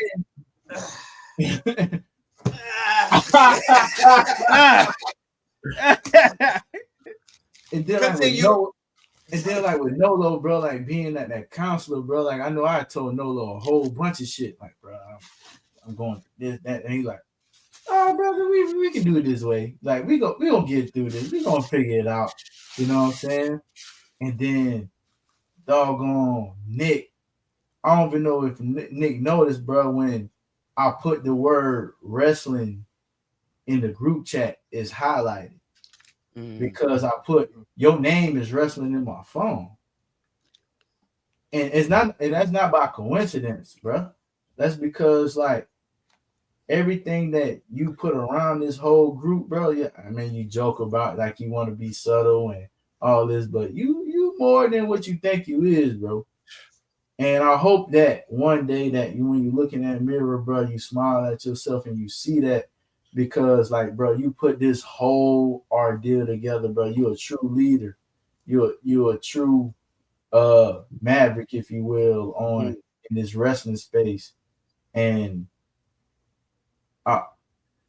this is just a small ripple of what I see that you're going to be in the future. And I'm glad that I'm a part of it. That I'm just a part of that. You know what I'm saying? Like, this is just a small ripple of what you're going to do and impact in life and wrestling and everything, bro. So like, brother, like, this is super dope, man. Like, this is super dope. My bad. I know I'm long-winded when I go. No, nigga. This is what we doing tonight, brother. This is what we doing. I'm pulling down all the kayfabe. Hey man, everyone gets a soliloquy off. We good. Thank you. God, you're really trying to make me cry tonight. That's cool. Yeah. If I could just step back in real quick, man. That is the goal. Yeah, we're gonna crack Scott tonight for sure. Yeah, I mean, the Scottish bastard. We're gonna crack him tonight for sure. Yeah, I mean, these tough motherfuckers. Anyway, if I could just speak to real quick, I want to say that this all y'all, man, you know what I mean? I definitely want to, just touch on certain things. I, kind of touched on what it kind of meant to me for me to join for all y'all, but thinking about somebody that freshly joined like Chaz, right? That was contributing in a certain way and figuring out that I could do the same. Thinking about somebody like Nolo, that's kind of like not for nothing, but like the social glue, I think, of this group, you know what I mean? And sort of just like, just I think all of us find ourselves, you know what I mean, in somebody like, you know what I mean, who Nolo is. I'm really not trying to do a lot of pause crazy shit, right? It's going to be a little bit of a night. We got some intoxicants around, but, I really appreciate this man Dre, this man DMacTardy, man. Hearing somebody like your accent, like on the pod and knowing where you're from, I'm a person I'm very enthralled and just I'm very rooted in the South, right? I'm from Philadelphia, but I have various roots in Virginia, right? I have various roots in Maryland. I have roots in North and South Carolina, and also in Cajun country in Louisiana. You know what I mean? And even like knowing the way in which you view me and things like that, like I'm honored, and I definitely consider you to be like a family member of mine. Like even when, like, not for nothing, bro, but this is the Black Guy Wrestling Podcast, right? Even when I'm looking at someone of your physical makeup, DMac, like you look like folks that's in my family. You know what I mean? And I'm just completely just honored to be viewed in that way by you, because I'm at a certain disconnect with a lot of folks down south. Connected to several folks, but wish that certain things can definitely be a bit better. But when I see all of y'all, man, like y'all all are people in my family. You know what I mean? Like Scotland, people like Scotland, and it's just funny. Like people like Scotland and Julio, like they kind of remind me of one another, but like knowing like who y'all are and like what y'all into, and WCW and all of this shit, like y'all really remind me of my older brother, who is currently incarcerated, right? And I talk about that a lot. And again, man, y'all just really do a lot for me. You know what I mean? In terms of like having guys to lean on, even though certain guys not here no more, or they're not here in the way that I would want them to be. You know what I mean? And wrestling was something that was really big in my family. It was, we was one of the only like wrestling households in my projects, but we kind of made the rest of the hood like wrestling and appreciate it, and kind of come over to our house. You know what I mean? And I kind of was at a particular stage in which, I'm the youngest in my family. So like I was WWF kid. You know what I mean? My dad and my brothers, they all Jim Crockett and, Memphis and Territories, Turner, WCW, like, and me, I'm WWF ECW kid. You know what I mean? And kind of being like the only one in my family that favored those things, but like my family taking the time out to take me to WWF when it was in town, no matter how many times I had to get left home for Nitro sometimes, because I didn't want to go to Nitro all the time. But then when it was time to go down South Philly, sometimes the ECW, like, you fucking right, I wanted to go down there. You know what I mean? But yeah, man, like y'all really replaced a lot for me in these last few years based on where certain relationships are with those particular men in my family who are lovers of pro wrestling. But y'all have, like, not for nothing, like Scott mentioned, angels. You know what I mean? Like, and his angels here on earth. You know what I mean? And I know that, like, this is probably deeply emotional and stuff like that for people, but like, it's good to be a part of a community, and it's good to have folks have an appreciation and a knowledge for something and a love for something that, probably 80% of the folks in our community don't necessarily like favor, right? But when I see that passion among y'all, man, it just let me know that I'm not, that I'm not alone. You know what I mean? And we can, discuss and express these things together, and, also pursue, particular creative endeavors. You know what I mean? And I just appreciate that. And there's something about friendship that's in that. That's not like, friendship is not nothing that's void from this thing right now, this stream, our relationship, when we turn this off, when we go to episode 201, none of that. You know what I mean? So I just wanted to put that out there, man.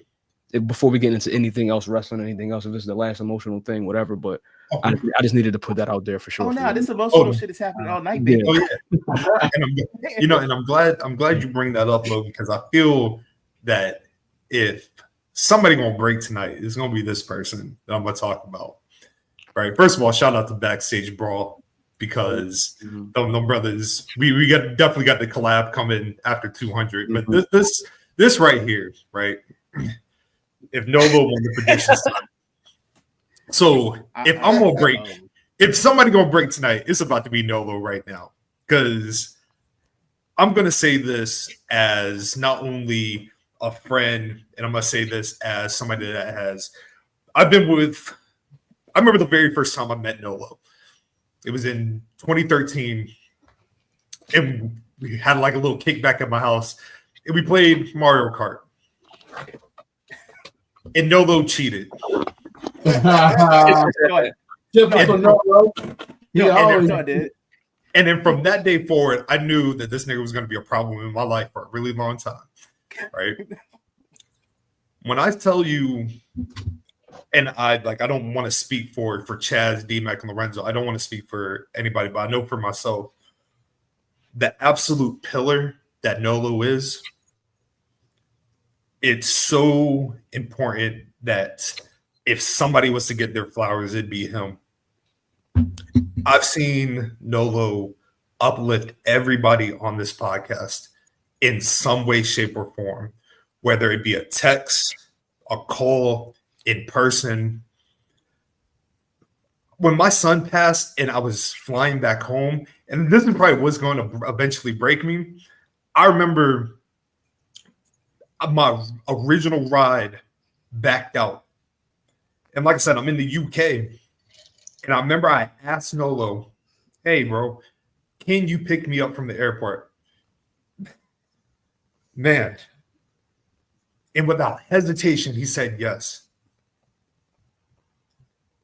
And I told Nolo how important his friendship was at the time, because you're going through a dark place, right? You're going through a dark place. And I've seen Nolo do that exact same thing to everybody around him. I've seen him in the middle of 5-hour car rides, man, pick up the phone and talk to people just because they needed to talk, because they needed to get something off their chest. And I don't know if Nolo ever gets told how much he's appreciated and how much this pod wouldn't be what it is, and this friendship wouldn't be what it is, because he's that much of a pillar and that much of a good fucking human being, man. A genuine good human being, bro. Yeah, man. Yeah, no, Nolo said my goddamn Cajun rice was good. I knew that shit was trash.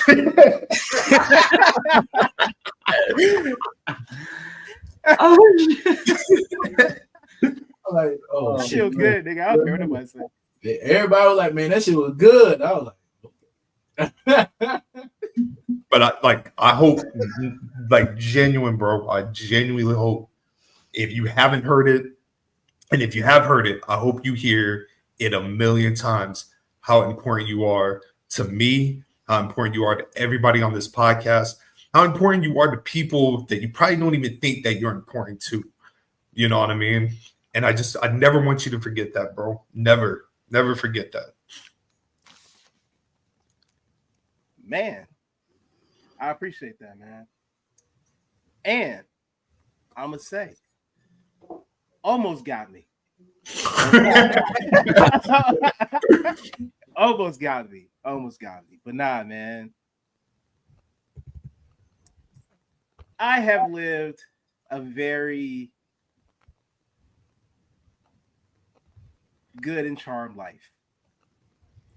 And I've always had a great support system. So seeing how, like, my family does it, how my friends have always do it, I've always just replicated that. And when I consider someone a friend, when I consider someone a brother, I'm always gonna got you. I'm always gonna have you. Hit me up. If you want to call, you gotta call me at like 2 a.m, some shit. Cool. That's fine. I'll wake up, I'll come get you. I gotta do whatever you need, because I just want to make sure that everyone deserves to have, like, at least one reliable friend that you can always just pick up.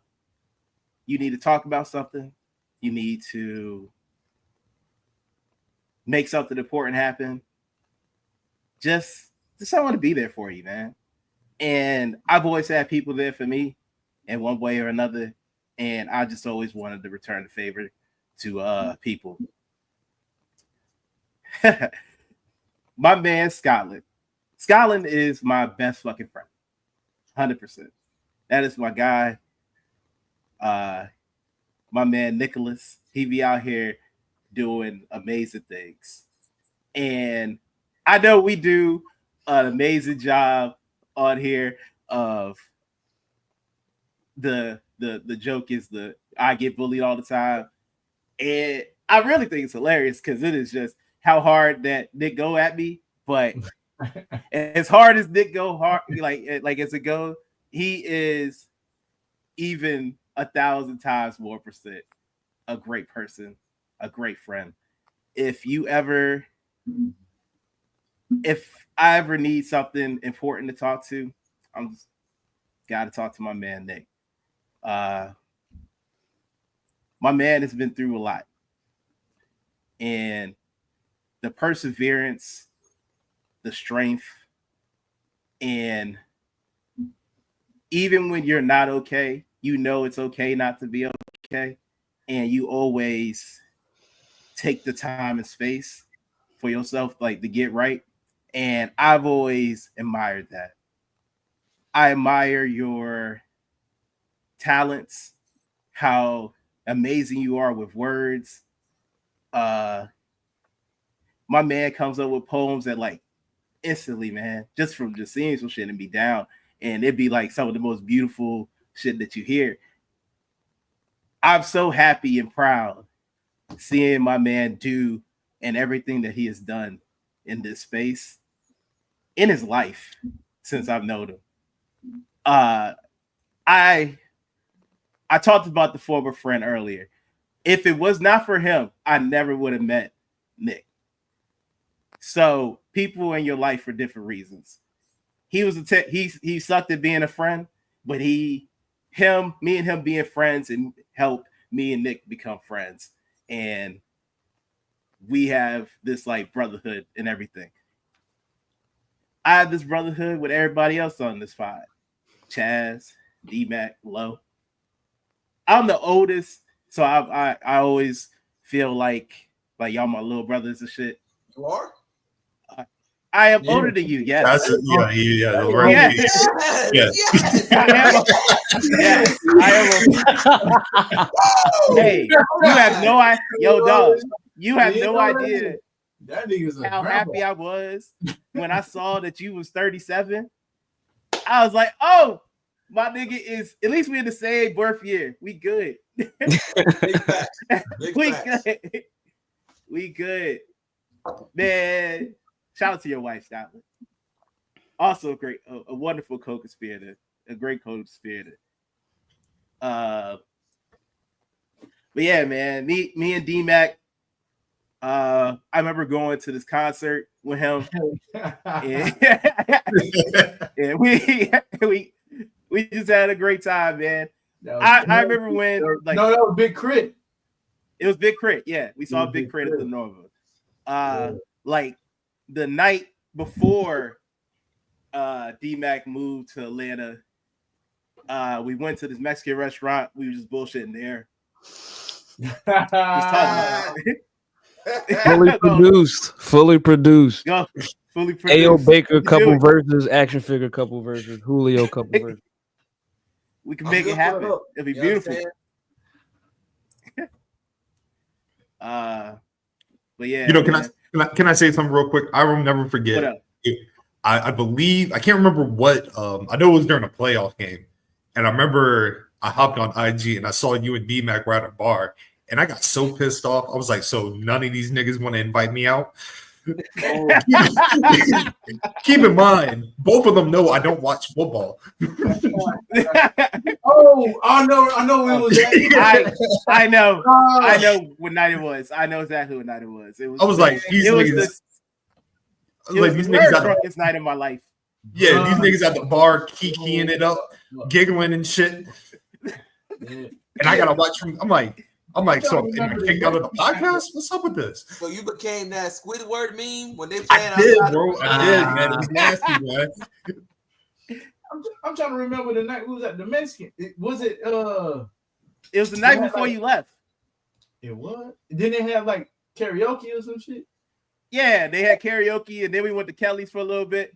Then that homeless man went to the yeah. When the ambulance came, yeah. That night.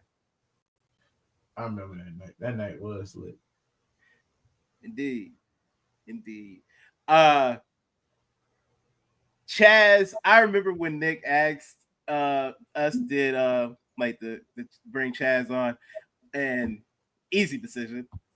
It wasn't hard. Easiest decision ever. We both was like, hell yeah, what the hell? What you mean? Of course. Who am I to him? I didn't. Yo, dog, why? There you go with these lies that you keep coming up with, even during these beautiful moments. But nah, man, Chaz, you have just been a great addition, man. It had just being able to meet you in this world. A light, a genuine light in the world, man. Yes, a genuine light in the world. I remember when I found out you was a dancing ass nigga, and we was at Ashe, and we chilling. We in front row of the joint, and then Chaz just up in the bleachers, just dancing, having the time of his life. And I was just like, oh, my man is having a great time up there. The shit was fun. The shit was funny because we were so far away, and we just looked in the corner. You just see. My man was having just a time, and I was just like, "That's what I love to see." Look at that black boy joy up there. Good times. That was good times. Absolutely. Being able to celebrate your birthday together these last couple of years was great. Man. Hey, listen. Next one, we'll get there. Hey, man. Like I told you, you already know what I told you that night. So you already know. We need to go back to Ashe. Hey, listen. We'll get there. Hey, I got some. I mean, shit. The next Ashe is in June 28th. Yeah, it's in the June. I'm still going. Yeah. I'm gonna go. Oh yeah, I'll have a new car then. So my car, I have no problem thinking that that Gracie will make it. That car, man, that's taking the team places. Yeah, that's what that car is taking. That navy blue Impala. Oh my God. That's it. All our lives. A few times. I gotta shout out my man Corey real quick. That's my brother for many moons, man. Like Corey, met him when I was my first articles wrestle in. Corey always would be like, "Hey, bro, I love what you're doing." He's doing phenomenal work all across the space, man. Please go follow my guy. Love that brother to death, man. Forever, like I said, forever my guy, man. Forever. Man. Yeah, man. Hey, man, how we doing on the questions? Oh, man, look. Dude, this your fault. I mean, I know. I was just curious. I was like, damn, did we hit any questions yet? That was coming. You right. Look, also, if I'm not mistaken, I could be wrong. I don't think I am. I believe this is currently the highest stream number we have ever had on BGW. Currently, over 1,000 people. Thank y'all for just taking time right now to come tap in with us. If you do have a question, please leave it in the comment. I know y'all are watching. Leave a comment. Leave a question. Please. You know what I mean? That's what we're here to vibe with.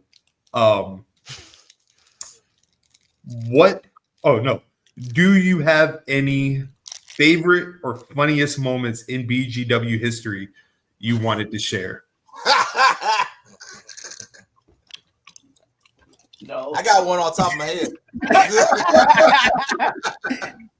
You ain't want to be scared. Hell no. This was early when I first joined.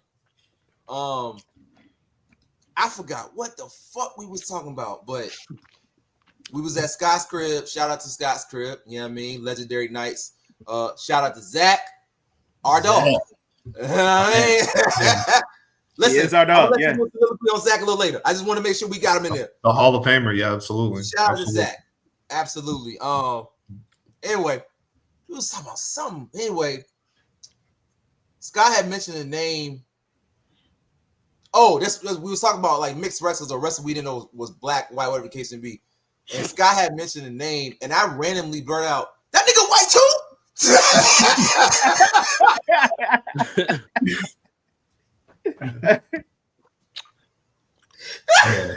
Oh man.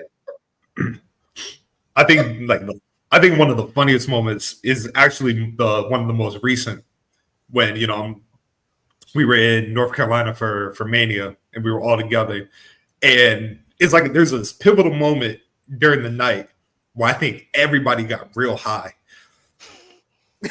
You know what I mean? You know what I mean? A real pivotal moment because I think I was the first because in my head, I'm thinking I'm being coherent. I felt like I started slurring my words after a while, right? And it was around, if I'm not mistaken, who was it? It was definitely during the Charlotte and Tiffany Stratton match. And I just look over, I see Nolo slumped on the couch. I see Lorenzo leaned in to the TV. Don Collis. that moment. Yeah. The part that really got me is the match was over, and I think it was maybe about like a 5-minute lapse. And then Chaz looks at me, like they've already started the promotion for the next match. Chaz looks at me, he was like, so what's going to happen with Charlotte? And I don't know why that was the funniest thing, because I was like, the match has been over. Where did you go? Hey, man. That was one of the hardest drives back to the hotel ever. Hey, yo, Matt, man. I told him. I said, yo, that's a whole 5K, bro. That's a whole 5K gummy. They both popped it like it was sweet tarts. I said, all right. I did my job. I told you what it was. When Nolo said, nah, like I can make this journey, I really believed it. Because he seemed fully recharged. Like and I'm like, nah, like Nolo definitely a great driver. Lorenzo, do you remember how many people were outside? Like people, like when we got in the car, we started driving, it really felt like hell on earth. There were Tiffany many Charlotte. people. That was night 2. That was night 1. That was night 1. That was before the main event. No. Like we had like the pay-per-view was already done. So when we left, right, we were going back to the hotel. Was Charlotte FC playing? No. Charlotte FC was playing the night after. No. That was that night. Oh, okay. Got you. All right, bet. Yeah, and it was like, all the bars was flooded, and it was crazy. And I remember thinking, like, I remember when we were driving, I'm like, man, they about to, in my head, I'm like, they about to like tip over the car. Like that shit was scary, bro. Because I think they won, so I think they had 1-3-0. But yeah, that was a particular night in Charlotte, man. I expected to be that live. I didn't even know the game was going on. After main event 1, y'all left, y'all walked around, and Charlotte FC was playing the same night. We didn't walk around. We walked to the car. Yeah. Oh, damn. The parking lot. Yeah, we walked to the car, and then we got in the car, and then I just looked around, and I was like, this is going to be a bitch the entire ride, maybe. But I was like, once we get out of this area, this downtown area, we'll be fine. But people just kept popping out of nowhere, wanted to cross the street because they drunk having a great time because their soccer team just won. But we made it. Yeah. Night 1 was crazy, man. Not to mention, my flight got canceled. I was supposed to meet our boys like 3:00 in the afternoon, Saturday. I ain't touched down till like 6. Yeah, man. Yeah, no, that was legendary weekend, man. Shit, when we got to the bar that afternoon, we were like, yo, let's grab a little drink real quick. Yeah. And we sat down and we ordered our drink, and the bartender gave me the tab. When he gave me the tab, he was like, all right, that'd be $56. And I remember I looked at the drink and I looked at him. I was like, you mean, in my head, I'm like, you mean like 16? Right. Nah, $56. 56 for a pint? Nah, it wasn't even a pint, bro. Like, I think we both got like rum and coke. Oh, you talking about at the telly? At the hotel, yeah. At the telly, say, got you. Okay. Yeah. Yeah. Okay. Got you. Okay, I got you. It's still egregious. It's still fucking outrageous. Yeah, they was running that. They was running that like crazy. Yeah, okay. I was like, did he say 56? You were like, yep. I said, oh, this is the last one we have here. Everything about that hotel was a scam. He said, don't order double nothing. The bar, yeah, everything was a scam.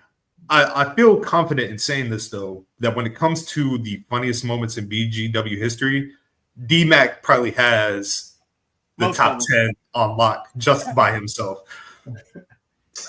I don't know what you're talking about. Add that to the list. Add that to the list.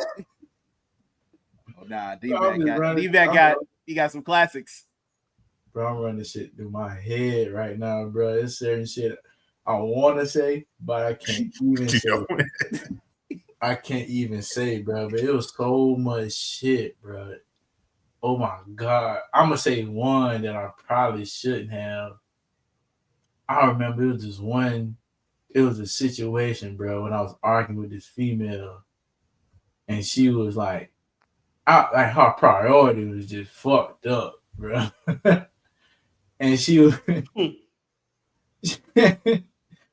she was arguing with me because damn, what me and her had like two different viewpoints on something, bro. I can't remember exactly what it was. Related? I don't think it was wrestling related. It wasn't. It wasn't. I don't think it was wrestling related, man. I can't, man. Nolo, you remember that shit? Vividly? I do. I don't remember what this nigga. I don't remember what they were arguing about, but I do remember this incident. Yes, bro. She got on me, bro. I had to get back, but we're gonna pass that one. Let me think of something I can say on the pod. Oh man.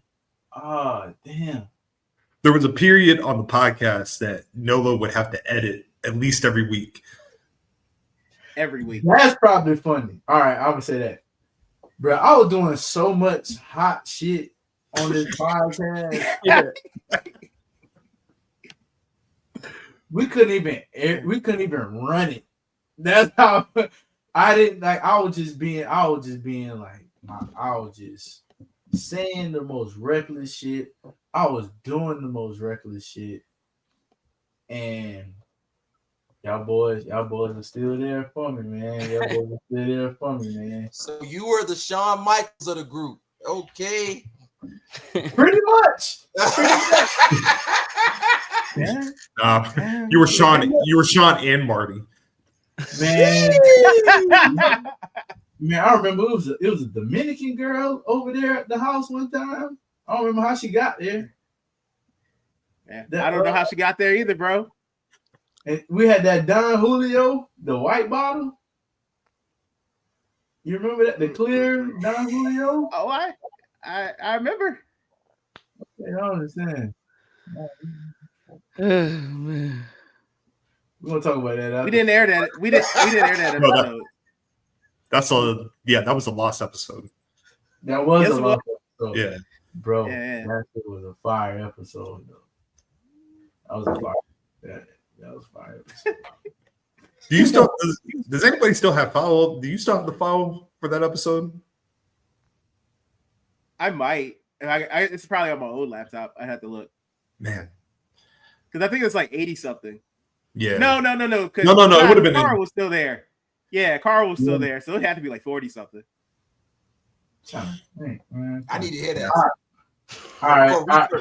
For research. All right. It was one time, bro. They was conspiring against me, bro, because I was whooping their ass on the predictions that they were just naming random ass wrestling events that I never even heard in my fucking life. They was like, you gonna go against us against it was like some shit in fucking China, bro. I didn't even know they had a wrestling promotion. They was doing a whole bunch of shit, bro, and I was still whipping their ass, bro. I still had the belt, bro. I brought that bitch home. I think I lost a ruby on that bitch. It was I was like, bro. I talked to my ex. I was like, damn. This shit had 4 fucking red rubies on this bitch. I hope I ain't lose that motherfucker. Yo, the lineage of the BGW title is so screwed up. like if somebody was like, yo, for $1 million, can you tell me everybody's like the order of anybody? I'm like, no. I don't even know who the champion is right now. I know who the champion is right now. Fucking hell. Nah. No, it's not me. It's not me, honestly. It's not me. Who is it? It's you. You won the backlash one. Backlash, yeah, definitely. Okay, I know one more funny moment, bro. When I finally realized who. Just to answer backstage brawls, this nigga did not win. Nolo got the audit. Nolo do the audits for all the title predictions, bro. And I think that should be flawed, bro. I was about to get the IRS on this. Nolo does it corruptly, and I'm gonna tell you why. If I get the floor real quick, right? And Lorenzo, you know what I mean? Like, in fact, you know what? I will say this about Nolo, right? Nolo as a champion would probably be up there with like the Nick Bockwinkel's, you know what I mean? Like the great heel champions of our era, right? But also, Nolo, if anybody ever notices, Nolo is the one that does the counts, right? But for many years, Nolo will win on a technicality. And that technicality is nobody's keeping up with their own score. So Nolo will be making stuff up, right? Nolo will be like, out the blue. Think about it. Out the blue, Nolo will be like, oh, by the way, guess who won? Hey, that's not true. That is not true. You want me to tell you why that's not true? Because when I win and I'm actually like keeping up with it that night, I happily announce it every single time because I'll put it in the group chat and I say, oh yeah, just to let everybody know it is myself every single time when I win. Just look. I don't remember what show it was, but there was one you were like, oh, by the way, I won. And it was only the second match. Yeah. Because, okay, this is how you should know this. First of all, it was a WWE show. If they didn't have that many matches for it, we usually pick the same ones with like a couple of us changing it. So after the first two matches were the ones that were consequential, the rest of them were just the matches that we picked the same thing, the person. So it doesn't matter. That's why in the second match of the night, you can have the winner already. It's not fishy. Hey, yo, audit. Nigga babble. That's crazy. So wait. So what I said did not make sense? It didn't make any sense to y'all? That ain't the point. Again. That's not the point. What you mean? I'm all about logic and truth. When it comes to you. Oh shit. That's what I have it the most.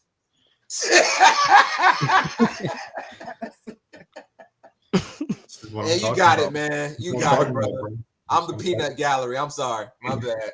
That's cool. That is A-okay. And that's fine. I can't front though. You win a lot. Your wins be valid. I'm gonna give you that. Your wins be valid, man. Thank you. That's all I want. Just a little bit of flowers. A little bit. 3.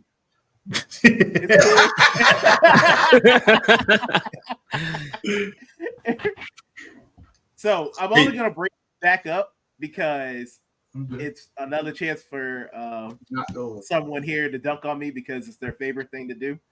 So Scotland did ask a question a while back about what are you, a heel or a face? And I believe it's Chaz's turn because I'm sure he's not going to ask me yet. So, Chaz, do you feel like you are a baby face or a heel?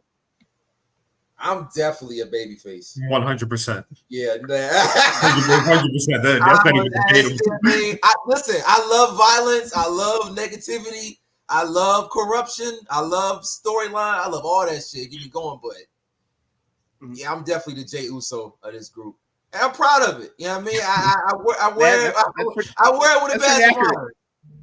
You know what I mean? I enjoy it. I don't think even if I wanted to, it might like it doesn't make sense. It would never work. It never fits. I just get my jabs in when I can, and I fall back. A heel Chaz would be the collapse of the business, for real. Probably so. That's the key. Once that happens, the pod is on the way out the door. The pod is on the way out the back door. You got nothing left at that point. Nothing. It's over. Nolo, I'm so glad you brought this question back up. Yep. Because I'm gonna answer it for you. Oh, really? You already Yeah. know what it is? Absolutely. Out of all the podcasts in this space, you easily are the biggest heel in this community. And I'm gonna tell you why. And I think I've told you many times, you know what I mean? For my real ones, no. Do you remember the heel turn of Mick Foley in 2006? The summer? Yes. That's Nolo. Why would I want to come to a dump like West Texas? Can you enlighten me, please? Absolutely, brother Chaz. I got you. Foley, you know what I mean? Wilding. Because we love Mick Foley, right? We love Mick Foley. You know what I mean? Everything Mick Foley does, we just love him. You know what I mean? He's a great guy. But in the summer of 2006, he just got done feuding with Edge. And I can't remember who he turned on, but then Mick Foley went on a tirade against hardcore wrestling, right? And he aligned himself with Edge and Lita, and that culminated at a match at One Night Stand. Phenomenal match, by the way, of Edge, Lita, Mick Foley against Tommy Dreamer, Terry Funk, and Beulah. Incredible match. Mm-hmm. Incredible match. Absolutely phenomenal match. But that summer, Mick Foley was doing some of the best heel work about hardcore wrestling, which is kind of an ode to the 1995 ECW when he denounced hardcore wrestling too. And I'll never forget, in 95, Mick Foley said something in a promo, and he was talking about like the people booing him. It was the Kane Dewey promo. If you've never seen the Kane Dewey promo, I'll happily send it to you. One of Mick Foley's greatest promos. But he pretty much called the hypocrisy of the fans and how they treat him. And Mick Foley said, "I love it when I'm always right." Now, gentlemen, Chaz, Lorenzo, DMac, can y'all please tell me who on this podcast has said multiple times, "I love it when I'm always right"? Solo, Nolo, Green. The one reliable friend. Let me once again. Let me ask you. We need that on the shirt, just like how we still need that Common Man T-shirt too on the camouflage. Oh yeah, that DMac Common Man, and then we gotta get that Nolo, the one reliable friend. Let me also ask for you gentlemen when it comes to our good brother Nolo, right? Are y'all familiar with The Office? Yes, of course. Right. Y'all familiar with the character Oscar? Of course. Do you remember there was an episode where they called out Oscar because he'd be the type to be like, actually,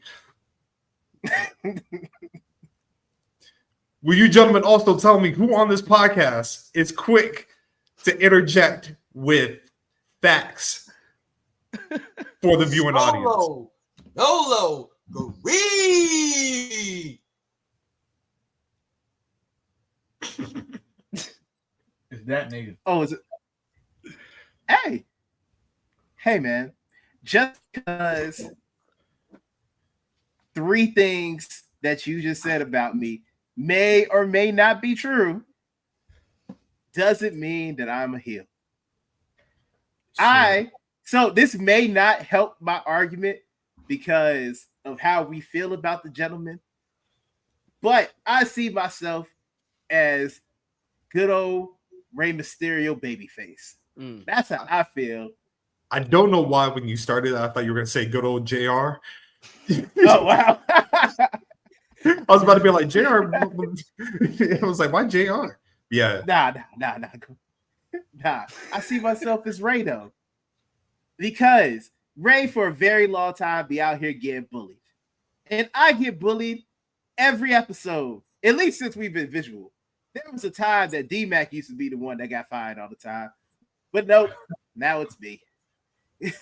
Back when DMac had a personal vendetta against Scotland, for whatever reason it was, for whatever reason. Oh, I remember he would that. get fired when he would get fired on the weekly. Oh, I remember that. I was there. I was in the UK, and I forgot what episode it was. And I remember y'all had got started, and the first thing I hear Max say is, "Man, fuck Nick." That was good times. That was some good times. It was so random It was no reason behind it. It was no purpose. It just was. Shit, that was my comedy, man. It was just random shit. I had no reason to it. For real, Chaz and Lorenzo, like they're the fraxium of the squad. The top, babyface tag team. You know what I mean? Lorenzo's acting, or who's Frazier? I don't know. It might be Lorenzo. Lorenzo might be. I'm about to say Lorenzo's Frazier. I was about to say Lorenzo's Frazier. Yo, my man. Frazier be having. Listen, say what you want. Frazier be right with the facts. Yo, my man Montez said, no, I think it was yo, no, that shit was funny as shit. Dawkins said, you only won 3 matches. So y'all want to be world tag team champs right now? Nathan was like, yeah. Yo, he was so sure of himself, bro. I love Nathan. I feel like this is a good time, real quick, to pause because we do have an exclusive via this being 200. And I don't want to forget it. I want to get too late. You know what I mean? As you know, BGW over the years has dabbled in and out with merchandise. You know what I mean? As you see, you've seen Lorenzo rock it, D-Mac's rocking it right now, the BGW merch. But we stopped for a little bit. No rhyme or reason. Just, we can't give y'all everything all at once until now. We will be dropping limited edition merch in the month of June, right? And I want to show it to you. I want to show it to you, good folks. First, bringing it back from the vault, the Colorado boys, the Vader Scorpio limited edition. This picture, fire, stamped, incredible. I love this picture so much. Much. I get so many compliments when I wear this junk at the gym, bro. They be like, bro, where you get this junk from? I was like, me, nigga. What you talking about? What you mean? Right. You know what I mean? I ain't gonna hold you. When I seen Billy Gunn at the gym, I had watched this bitch like too many times trying to get this bitch like so he could see this motherfucker. But yeah, we're bringing this back for a limited edition. Like I said, when we originally released this shirt, like I said, there weren't that many people following BGW. But now you can rock so it would look like this. You get in multiple colors. The BGW logo would be on the back. But the real limited edition, back in November, I had, and just real quick because I don't want to mess up, I want to give them their proper accolades as well. Yes, I reached out to RNKF, an artist based in Australia. They did a phenomenal piece with the Rey Mysterio shirt. As you see, I've probably worn it on the podcast before, but I reached out to them and I was like, hey, can you do a portrait for me for a shirt purpose? And they said yes. And they took their time because they wanted perfection too. And I'm proud to announce that we will be launching this limited edition shirt, the Too Cold Scorpio ECW Television Champion shirt. Man. Portrait is gorgeous, and we will be bringing it to life for a T-shirt for you good folks in the month of June. Mm-hmm. Sure, I already got. I need me one.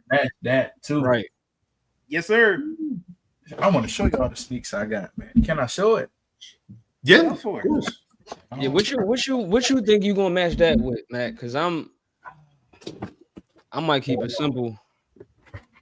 I'm gonna try to.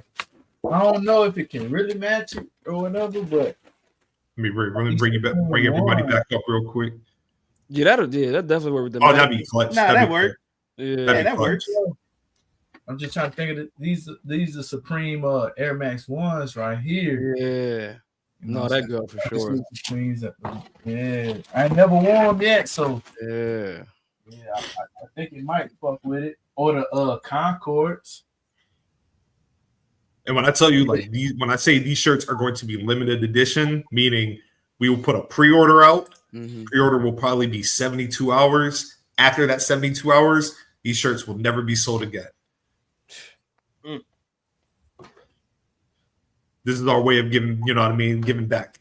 Because there is not enough Too Cool Scorpio merch out there, man. We gotta change that. Yeah. So yeah.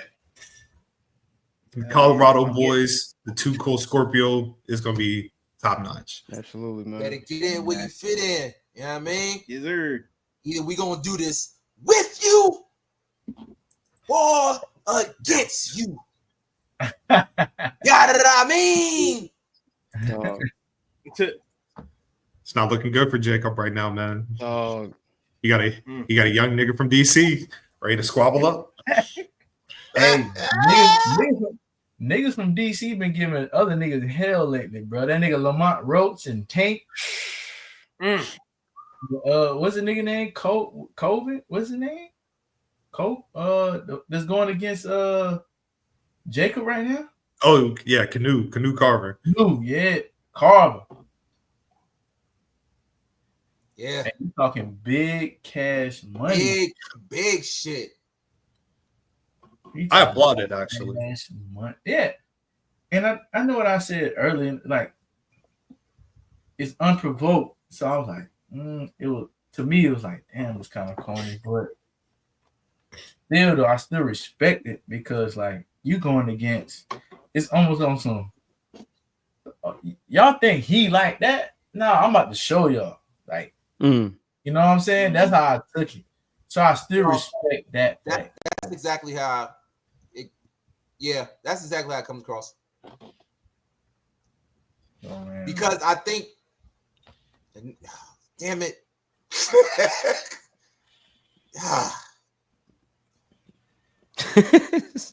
Shit, man. Okay, so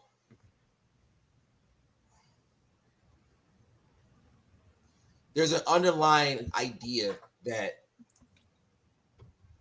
feels hey, like Mika. Hey, Mika. That feels one like of the best people in this world, Mika. Absolutely. Mm-hmm. Deserves all the flowers, every flower. Waiver and support. There's an underlying idea that feels like certain things shouldn't be spoke upon against certain demographics. So that's another conversation for the day, not for 200, but I'm pretty sure the young man from DC feels the way most of us feel. Respectfully. My only gripe, right, with this whole situation is not how he feels. The way he feels is 100% valid, right? Without question. And hopefully, as men, I hope they can come together and have a conversation without it getting violent, right? Correct. Because that something like this has potential, right? Yes. My issue is my main issue with everything on this podcast. Niggas on social media, right? Niggas will do the talk, the tough talk behind a picture that's not them, and it will go to a job, and somebody will tell them what to do, right? And yes, it is a valid conversation to have. Maybe not right now, but it is a conversation to have about that whole situation, right? But at the end of the day, I look at it, I'm like, he's a grown man. He's a grown man. If there is going to be a conflict, I hope they come together and have a conversation. I unfortunately see that like you're going against probably the most influential family in this business, and I hope that doesn't blackball him for having an opinion. But man, yeah, bro, it's not looking good. It's not, and it's a dicey area. It's a dicey space. For us as the culture, black men, we want to see another black man do well, and Kay definitely has the talent and the growth to be something special, along with Javon. Similar situation, different, but anyway, you just want to make sure that you're protecting the young black brothers and make sure they get a fair shot without stunting their growth too early, because we see what happens if the ladder without having a strong village or getting blackballed. But like you always say, Scott, you know, sometimes a crash out is needed to shift some things around. If this sparks a convo, like you said, if this sparks a convo between the two gentlemen in a respective space, and you can pivot that to influence the next generation or yourself in a better manner, great, because that's what the game needs. Because again, the ladder, wee, wee, you talk about violence. Nobody wants that. Nobody wants that. Nobody wants that. Nah, just keep it keep it PG. Keep it PG. Like the boys say in the street, and keep it cute. Keep it cute. That's it. Keep it cute. There you go. Yeah.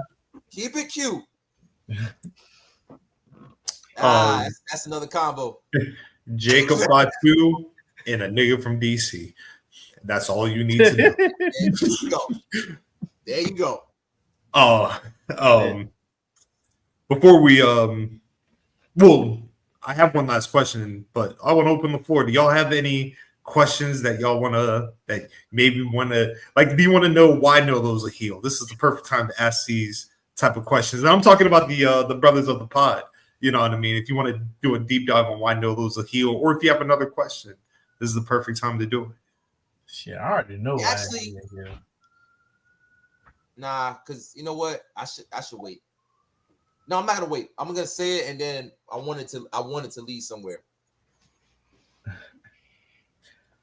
I want to make sure we open up the space to making sure that when it comes to being a village and being a safe space to where people can come, we make sure that we're all inclusive, and that meaning women and, you know, the LGBTQ plus. So I want to make sure I push this out there. Obviously, you know, we've said it collectively in our chat, but this is a perfect time to kind of because this is a new chapter, and as the space grows, we want to grow with it. You know what I'm saying? And so we also want to make sure we're ahead of the curve when it comes to being that strong village and being a safe space and being advocates for the culture. So y'all out there, women, people that represent, you know, in the LGBTQ plus community, what can we do? What have we done to make you feel like, you know, we're a safe space, or what haven't we done that you make feel like we can do to better to better include y'all and make this an inclusive space, so we continue to grow the brotherhood that we love so much, the culture that we live through so much. So yeah. If I can just say, like, one of the things I think as a collective that we do really well at is how welcoming we are. You know what I mean? Like, there's no egos attached to this, right? Like, there's no vendettas, there's no hidden agendas. Like, I know one thing I definitely try to do often, especially on social media, is I try to extend love as much as I possibly can to everybody. Like I said, if you retweet it, left a comment, sometimes it gets overwhelming, so I don't have a chance to properly reach out like I want to. But I think we're very, the greatest compliment I ever got for this podcast was from, of course, my love, when she said that we remind her of the New Day and the New Day podcast. And the reason why that meant a lot is because for those that remember, the New Day podcast was genuine love between three Black men who considered themselves brothers that laughed, joked, they did nerd shit. You know what I mean? And I like to think that that's us. I've had people that don't watch pro wrestling watch us and be like, "Oh, I can tell y'all really love each other." Yes, because why would you do a pod with niggas you don't like? Actually,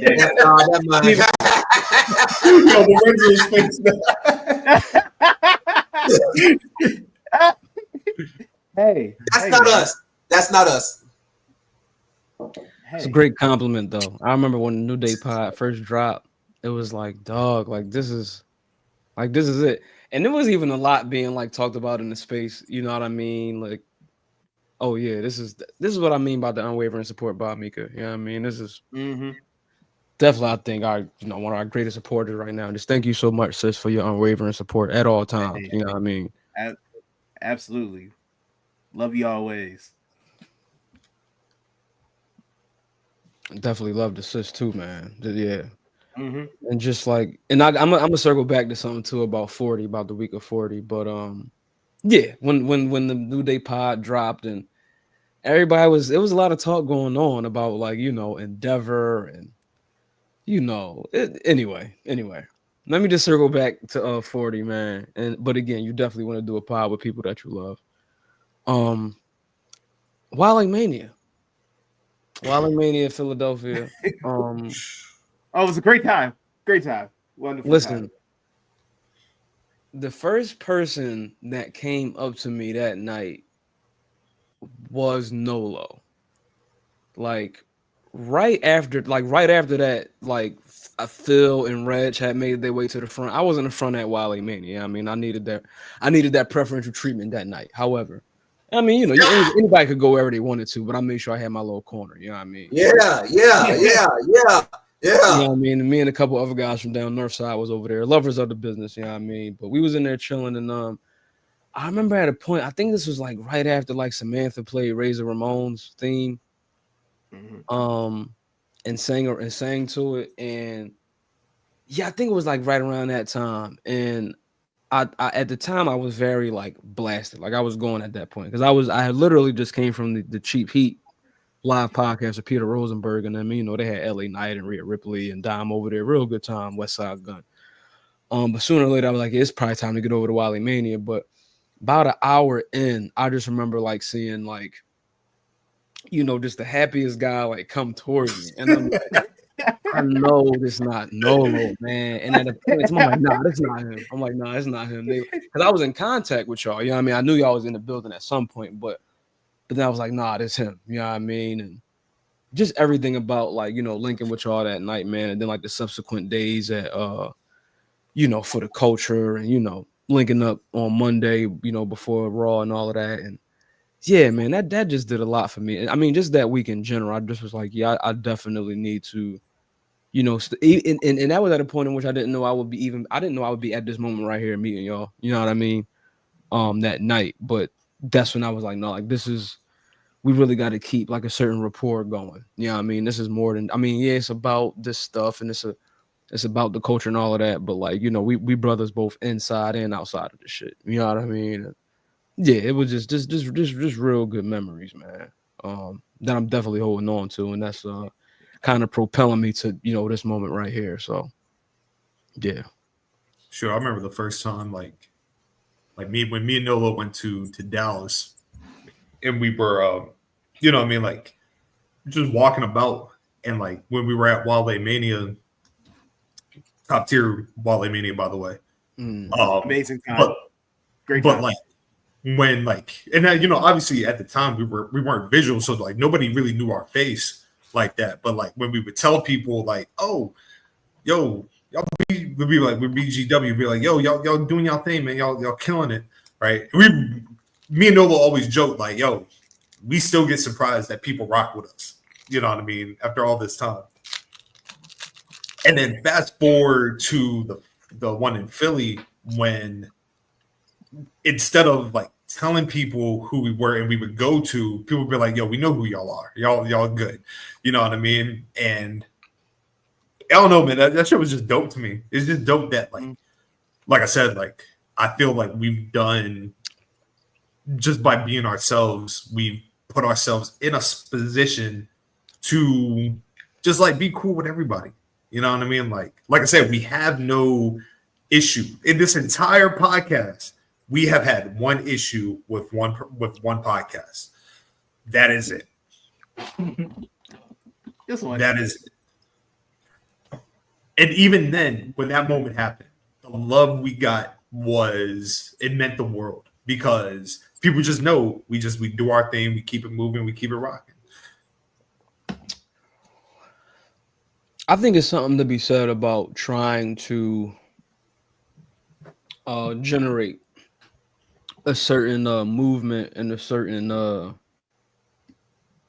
just captivation of an audience. I feel like everybody who we kind of come across, a lot of people that listen to us, not for nothing, but when it like on some real shit, our people, like our listeners of our contemporaries, these are the most underserved wrestling fans in America. And the reason why I say that is because, and I say underserved for a reason. Underserved doesn't mean that this particular part of the wrestling audience has not put in their fair share of market participation, right? Usually an underserved community is spending the most money. Usually an underserved community is paying the most attention. Usually the underserved ones are the ones that showing up fully and thoroughly because they want it to be known that they are here, right? Even to Chaz's point about women and our friends in the community, right? There's certain parts of this country that are very underserved. And so like whenever y'all see like a link being posted or like, you know, merch being put on and things like that, like this is for a reason, right? The wares and the talents and the content that people put out is not for no reason, right? People are spending their money, investing into their own wares, investing into their own content. As you can see, like we are also a part of the underserved community too, but it's something noble about putting it on, putting the jacket on, trying it out for a fit. How is it going to be? Like even myself, for instance, like, yeah, like I'm this like, you know-it-all, whatever kid from the hood that went to Full Sail, but it's like, ain't nobody really finna hire me for their company just yet. But what I can do is I can put it on and I can try it out and I can try to capture a certain corner of the audience that I was a part of, so that they could become of a audience that's being served something that's actually for them, and that they're not trying to be solely profited off of. That they also want to be shared with, that they also want to be talked to and not talked at and not talked down to and interacted with.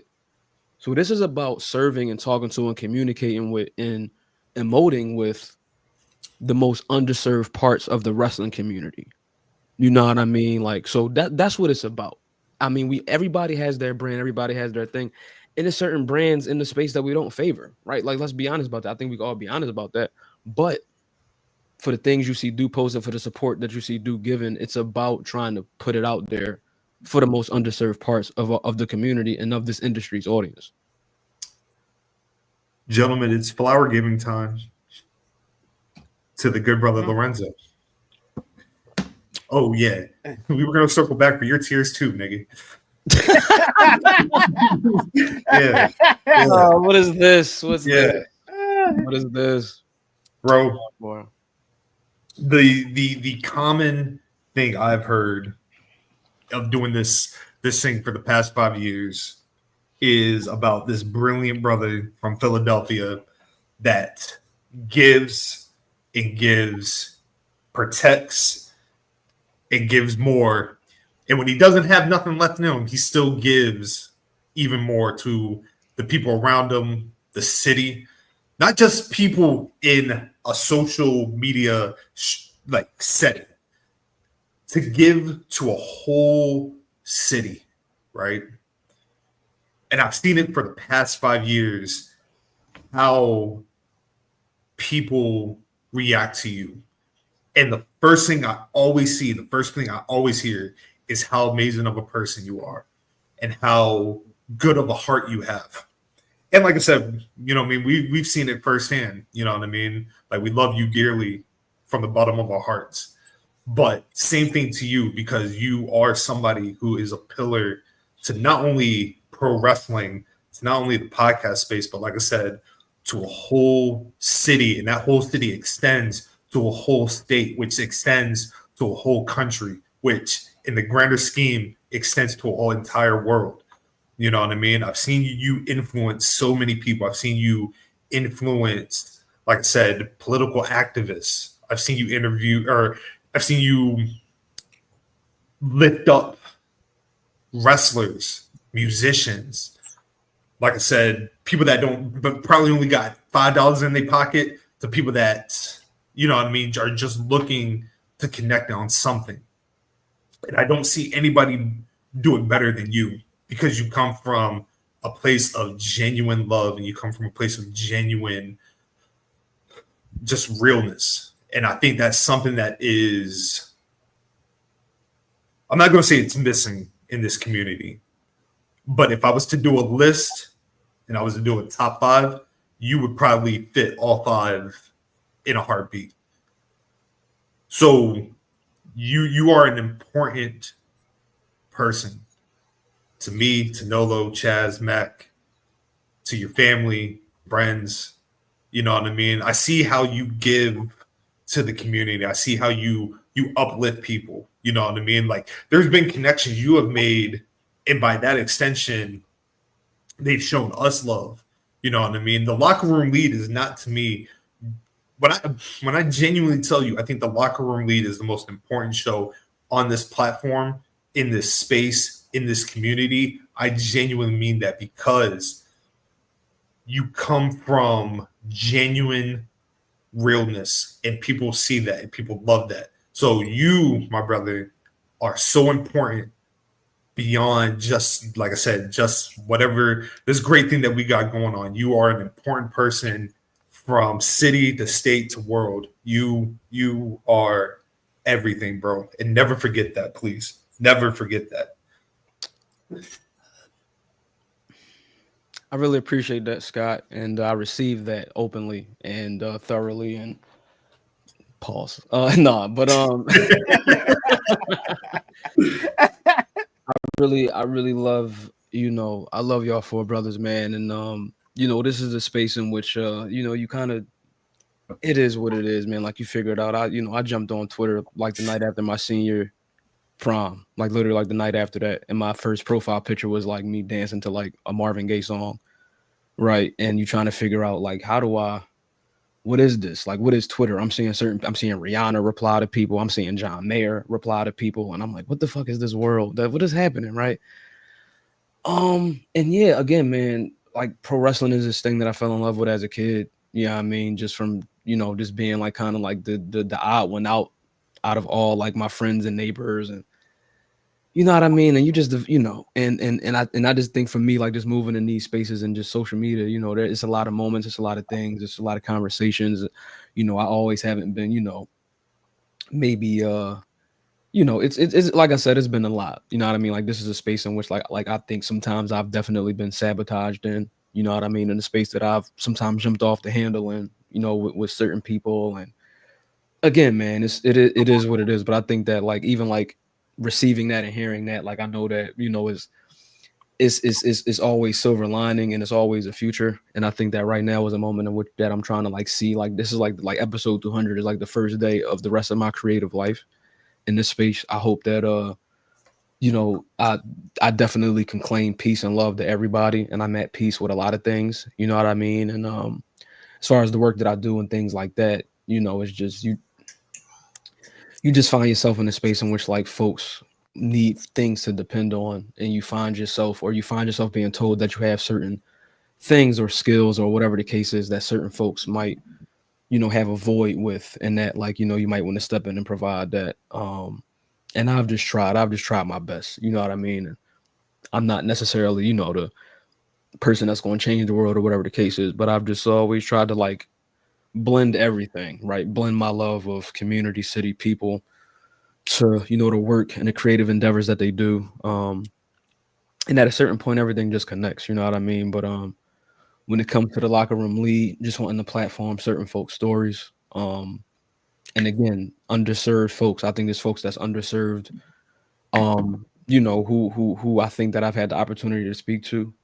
but are definitely doing amazing things and is seen, right, and is loved by, several, sub audiences in the community. But just me personally, man, I just always just wanted to have fun, you know what I mean? And just always wanted to just share and talk and laugh with folks and create, right, and be inspired off of other folks' creations, right? And so I just received that, man. I appreciate it so much. It's a bit I'm a bit taken aback, you know what I mean? But again, I just think that, again, this is a space that I'm very grateful for, even though it's been a couple of hiccups. But I feel like it's definitely a stride that's being hit, and Yeah, man. I'm just ready for a new day, for lack of a better term. But yeah, appreciate and love y'all brothers, man. Words can't even really explain, man. And the subsequent other brothers watching this program right now, sisters, friends, thank y'all so much. You know what I mean? So, love y'all.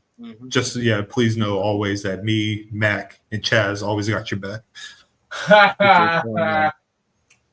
Absolutely. Mac.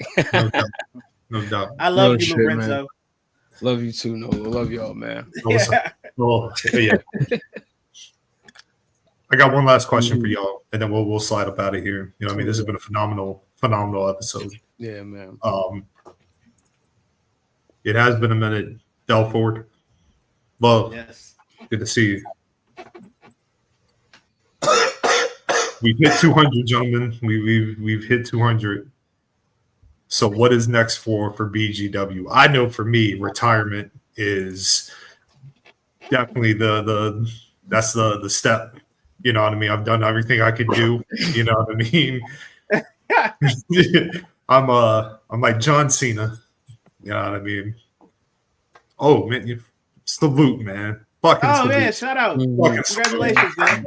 Congratulations, man. 6 months. Beautiful, man. Beautiful. No talk. Beautiful. I remember when you first told us, man, like, this is major. Salute. Yeah. But yeah, gentlemen, what's next for BGW? Let it be known. This is the time where we have to give ourselves our own flowers. You know what I mean? In 200 episodes, it's not just BGW anymore. We have until the final whistle with Nolo. We have the locker room lead. Nolo and Cheevers, the greatest babyface of all time. Absolutely. You know what I mean? Shout out to my man Cheevers, man. Yeah, man. The locker room lead this Monday, Ladies Hoop Collective. You know what I mean? We got 3 shows on the platform, the watch list. Even by an extension, I consider it its own show when we do it. D-Mac's Boxing Corner. Oh, what's that? It's coming. Oh, shameless plug time. Thank you, Scott. My friend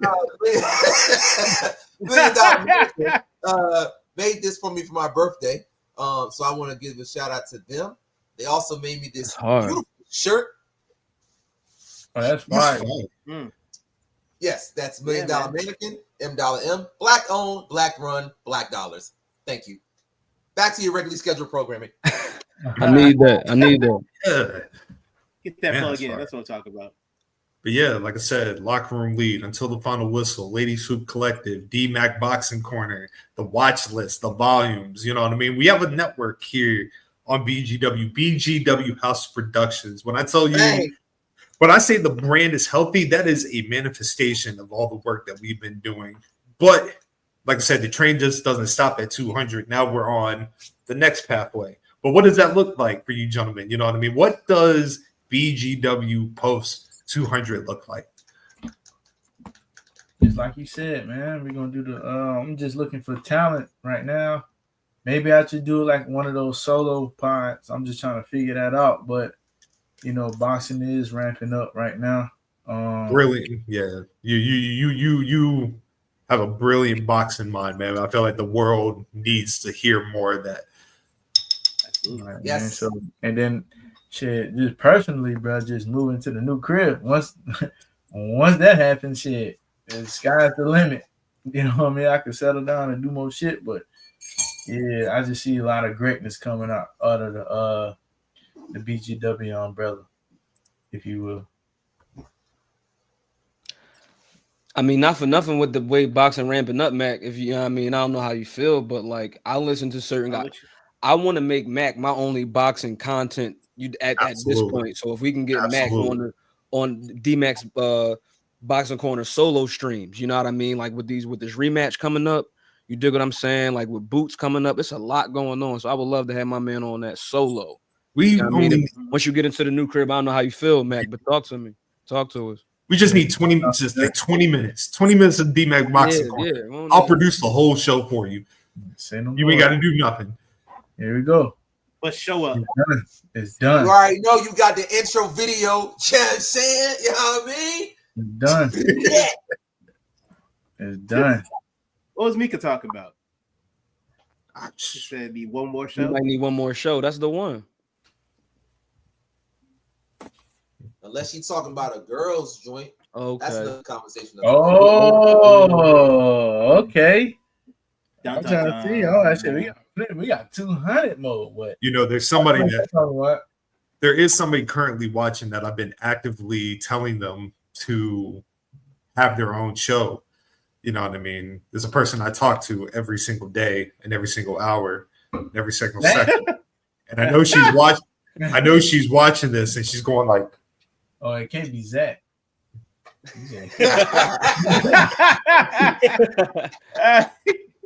That's the money. That's the ticket. Zach.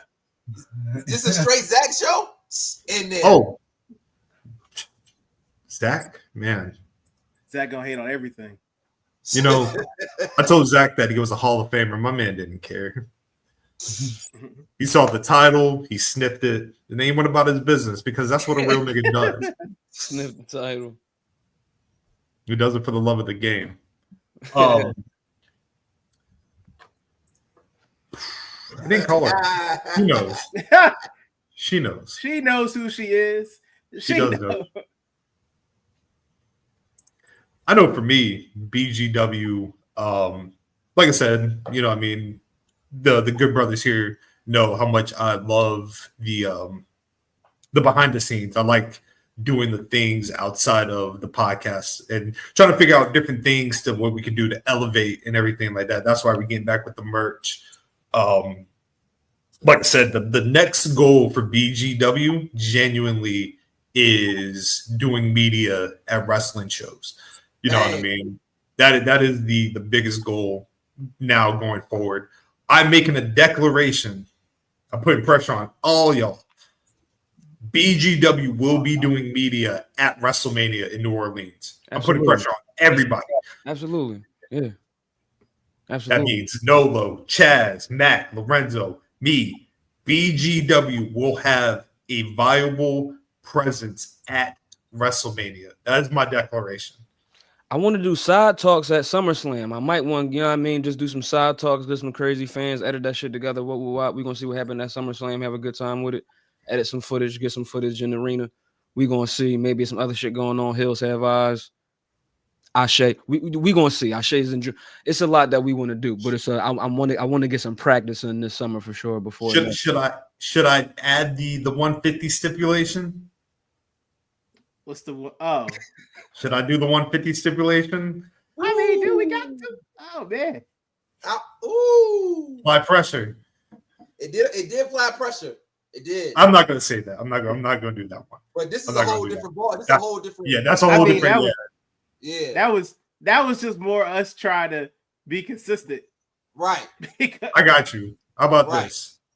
If we do not have a presence at WrestleMania in New Orleans in 2026, we will kick Nolo off the podcast. How about that? That sounds great. Deal. Bang. That works for me. Yeah. We'll be there. So Nolo, we doing this for you. We here for you because I don't want you to leave. I just gotta go. That's just pressure on me, baby. That's the real undertone of the story. Yeah. I got 200 episodes with Nolo. I'm good either way. He said he's had enough, and it must stop. We did not apply it all in because we don't know where to apply. So if you know, you got to connect. Slide that this way. Slide it this way, please. Yes.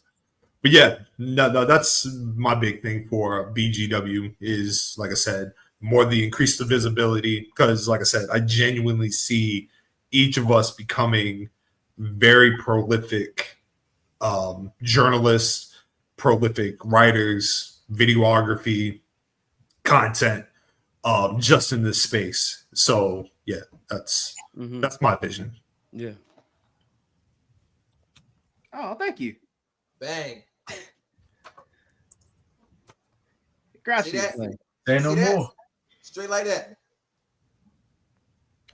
Also, that's man, what it's all about, brothers and sisters. Community building with your fellow black men and women. You see, this is the things that Umar tries to teach us on a daily basis. When your third eye is not connected to your underpants, You, brothers and sisters, will go farther than any star connected to the outside realm. Hey, yo, where that school at? With he had the continent tat in the frame too. That was cool.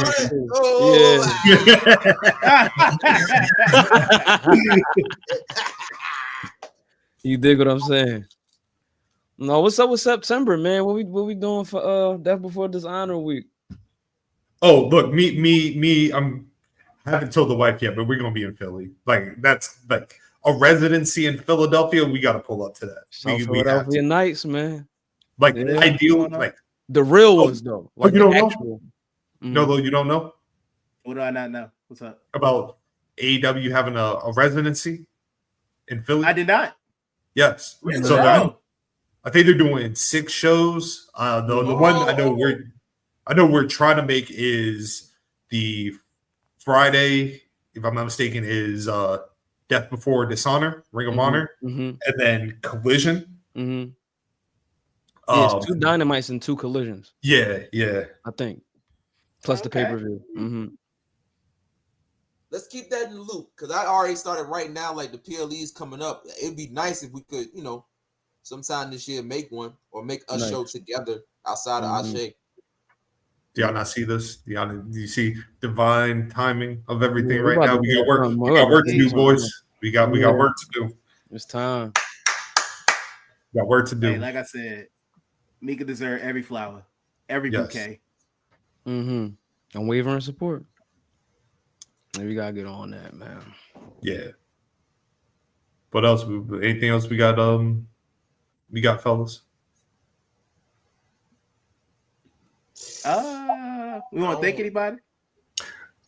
If we thank everybody, man, like so, we have a lot of people to thank over the over the course of we got a lot of people to thank. So I don't even know where to start. Thank you. Everybody's get a collective Chad Gable. Thank you.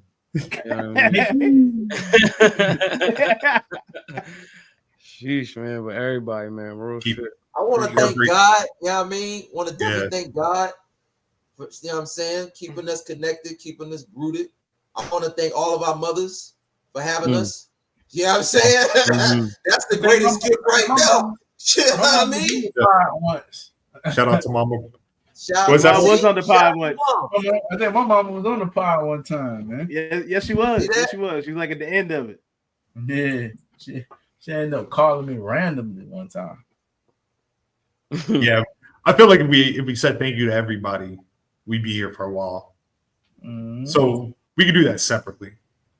I feel like people know our heart. I got you. Yeah, I feel like people know our heart.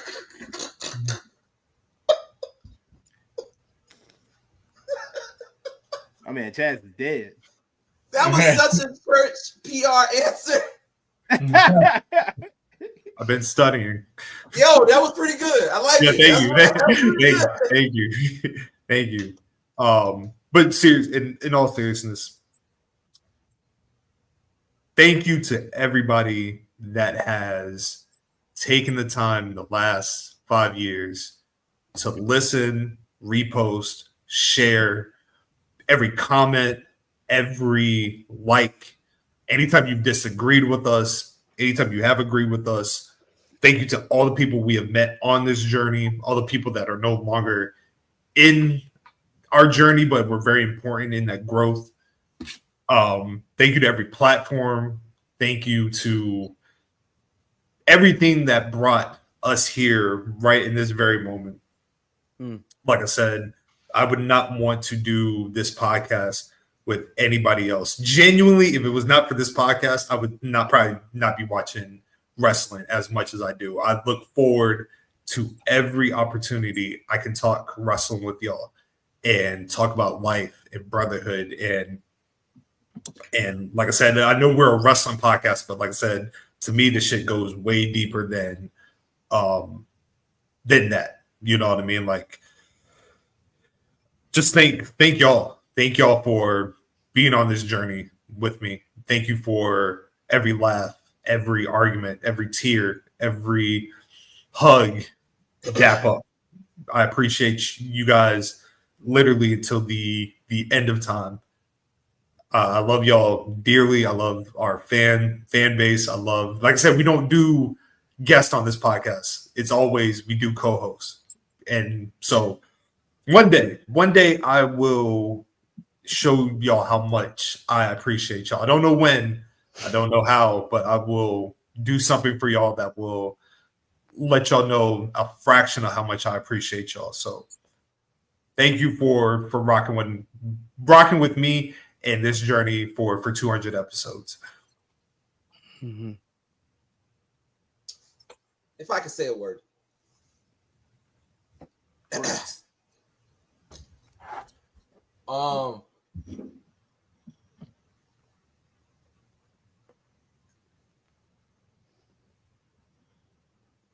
You don't take shit like this for granted. Like I always talk about before, like too often we always talk about, you know, what's next, what's down the line, how we gonna do this, how we gonna do that, and we forget about the moments, forget about the why,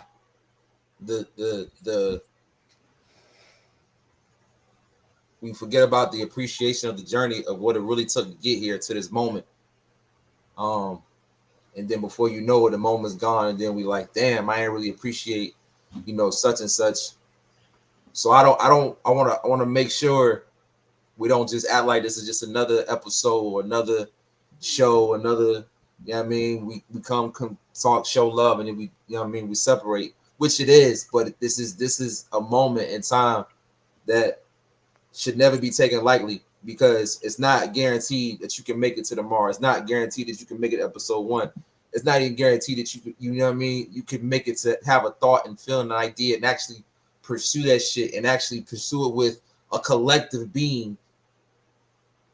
You know what I mean? Shit like this doesn't happen a lot. And more often than not, it's a short fuse and then it goes away to be forgotten. Black Guy Wrestling Podcast is more than just, you know what I mean, niggas talking wrestling.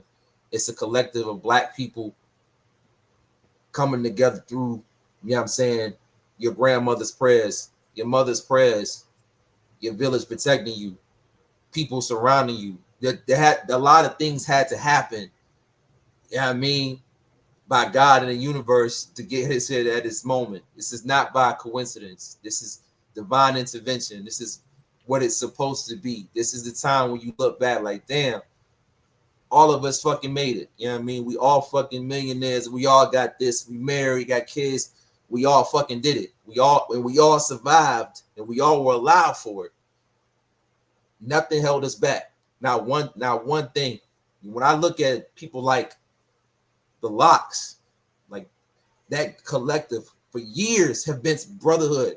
And any type of shit that they had, we never know about it. And I'd be like, yo, if niggas like that can make it through decades of strong racism, drugs, so much shit going on before even social media.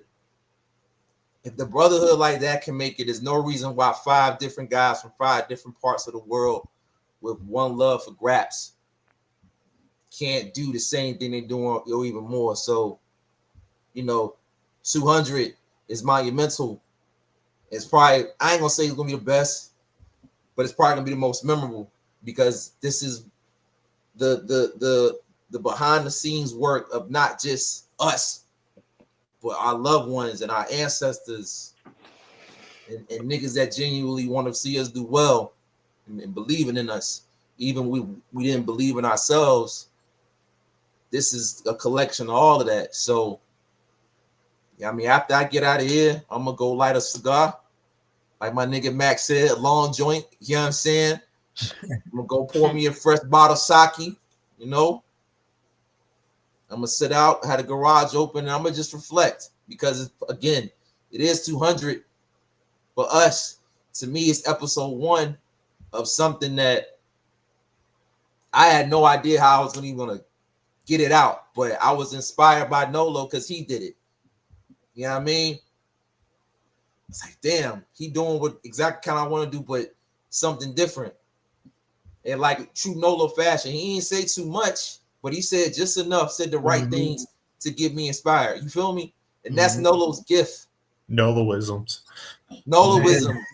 You know what I'm saying? One I don't line. gotta give you the whole clip. I just gotta give you the right bullets to get you shooting. You know what I'm saying? And that was all I needed. So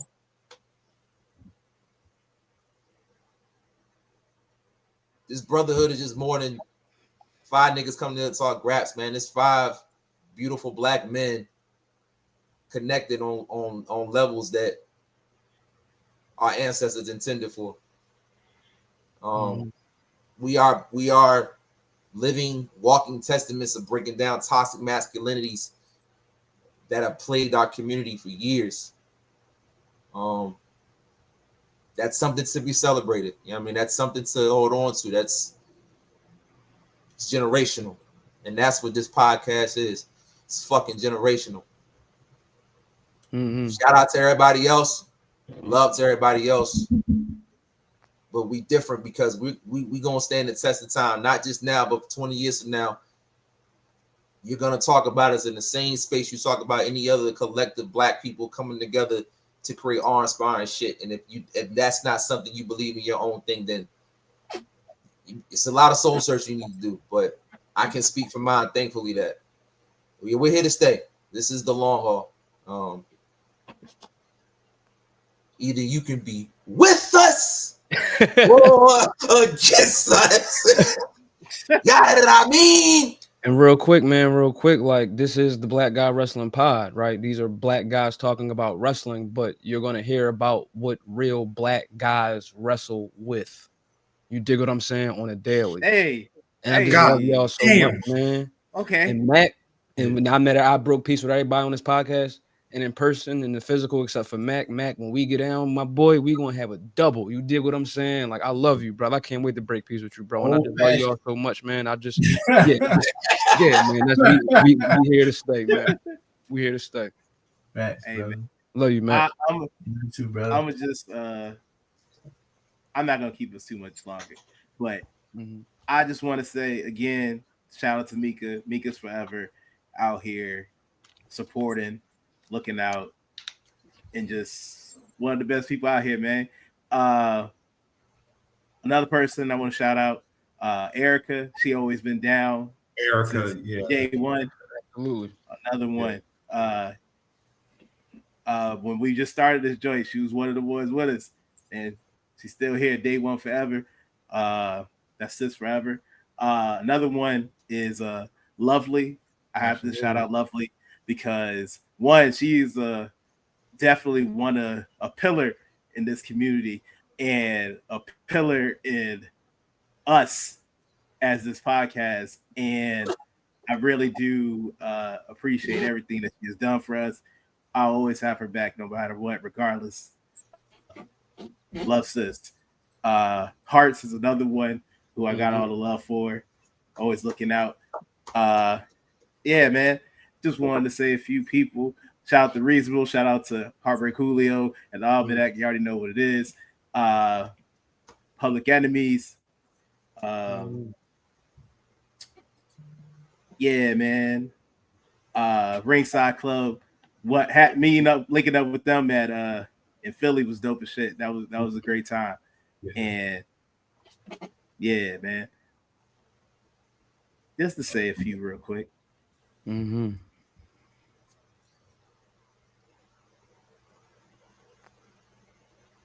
I forgot his name. God damn it. Oh, man. Shit, man. Who'd you forget? Fuck.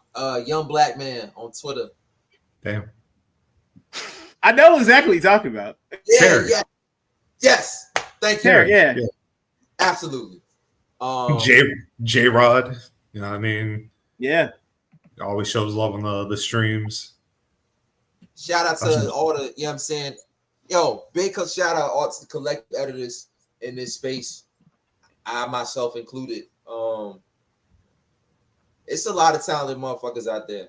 You know what I mean? I'm very happy to have my digital footprint, you know what I mean, in that lore. I've connected with a lot of dope people. Shout out to Cookies guy. Shout out it's a lot of them. Fuck. Tiger Style Pro, Faceless Art, and it's a bunch of other. Shout out to Pod Driver Inc. Shout out to Troops. Some of them motherfuckers, they die hard behind that shit. I ain't that deep, but you know. Oh man, I ain't that far. You know what I mean? I just do it for the love of heaven. But yo, I support it from support it from afar. You know what I'm saying, ride for what you believe in. Did I say reasonable? I can't remember. Yeah, if not, shout out to reasonable. And shout out to reasonable. Okay, cool. Double time.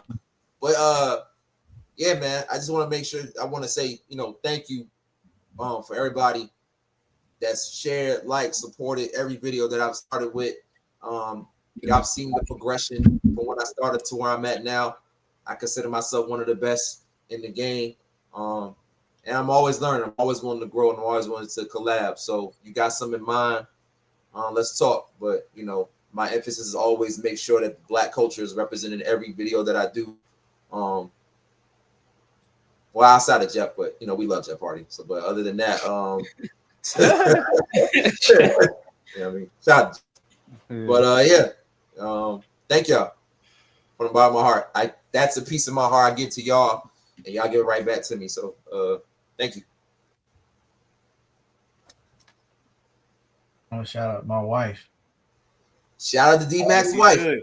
Shout out to Bex. Bex. Big Tom Bex, man. Man, the real one. You know what I mean?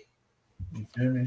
So, yep. All the rest of y'all know I fuck with y'all, but I got to shout out to Big Time Bex, man. Shout out to my wife too. If it wasn't for this podcast, I would have never met her. And then turned that made the real mastermind. That's the real one. Oh yeah, no, she's really the leader of BGW. Every significant change that has happened on this podcast, she came up with. Understood. Yeah. Really glad Kristen and Kashara had a chance to meet too, man. That was a moment. That was a moment. Oh yeah. Shout out my Kashara, man. Yeah. Shout out to Love, man. But man, that was such a long day. Oh yeah, you the mastermind. Real Beyonce. No, for real. The real Beyonce. It's understood. It's understood. But you can find me, PoeticScotland, on X, Scotland_Underwood on Instagram. Please go follow the articles. Shout out to the team, Dar Sports and Media. One love to my man Dar. Please go read the articles. Please just go support all the visions, man. So yeah.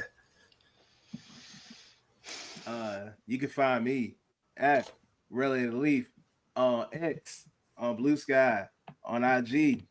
You can follow the pod pages at those 3 same platforms. Until the final whistle with my man Chivas. We dropped the last episode on Friday. Yeah, man. Oh, random fact. I don't know if you know this, Scotland, but you and Chivas went to high school together. I did know because you told me last week. Oh, okay. I couldn't remember. Yes. Yes. I bet they hit Cheevers up about that. So we can slander the hell out of Mitchell High School. Mitchville. My shit won't know better. I went to Hampton, so I understand. Yeah. Yeah.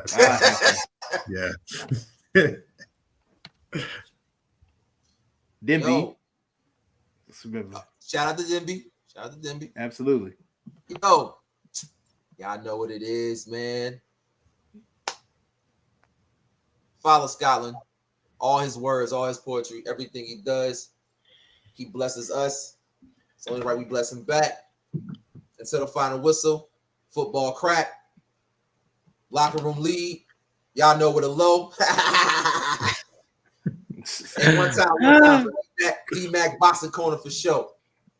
That shit coming.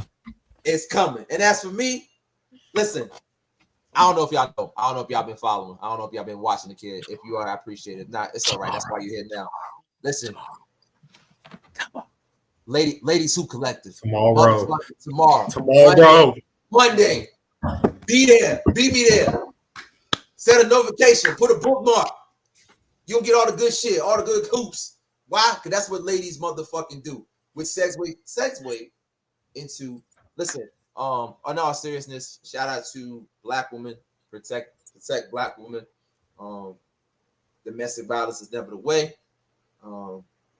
Men, protect your mental, get help.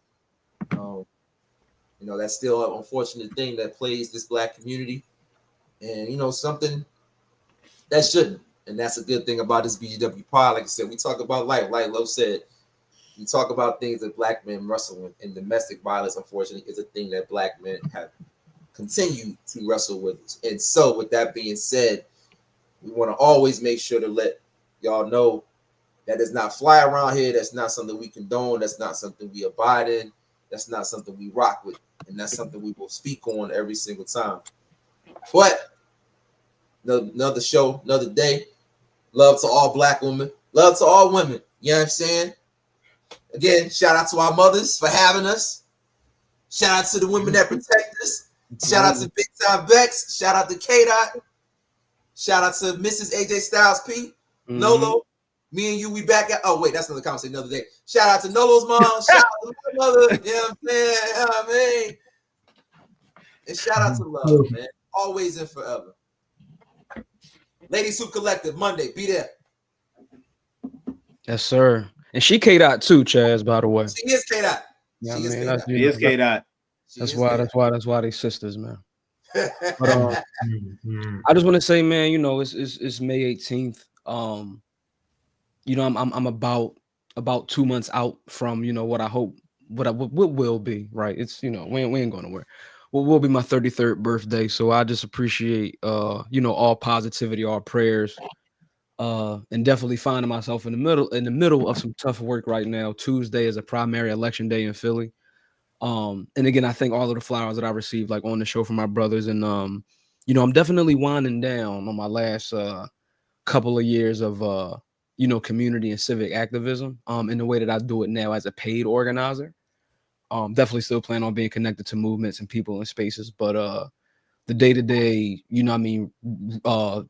duties as an organizer, I'm definitely, finding myself on my last days of. But I definitely appreciate the support, and I definitely look to prioritize you all and prioritize these spaces in my future, and as I get closer to the middle of one's life, right? So just definitely appreciate all y'all, man. LOfrmTHELEAD, LOfrmTHELEAD is fine. BGW pod for life, you already know. Bang.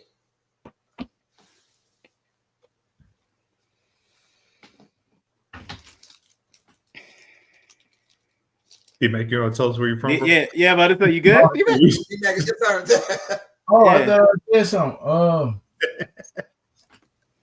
Shit. Nigga, it's the end of the show. It's the end. Find me at DMacTardy, man. Right here. How do you right there. Find me at DMacTardy, man. Shout out to everybody that support me. Support me. I do this for y'all. You know what I'm saying? And we all can be great without one, but we all can be great with some. So let's all stick together. For sure. Good. Without question, man. Oh, so, also, yeah. Happy Haitian Flag Day. Yes, sir.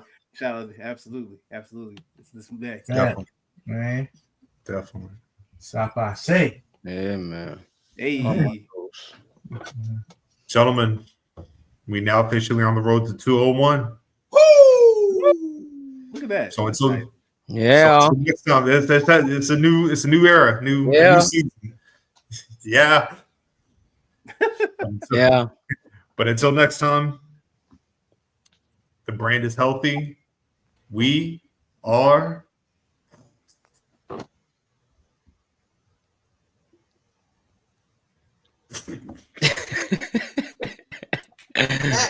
Peace out to my world. He's supposed to say we are out. He ain't say out. That was my. I did say out. Oh, he did say out. To my world. Mm-hmm. Hey, man, end the damn show. The show over. And the day gotta end. Yeah, they gotta end. The show over. We out of here. We tired. Peace out 200, my world.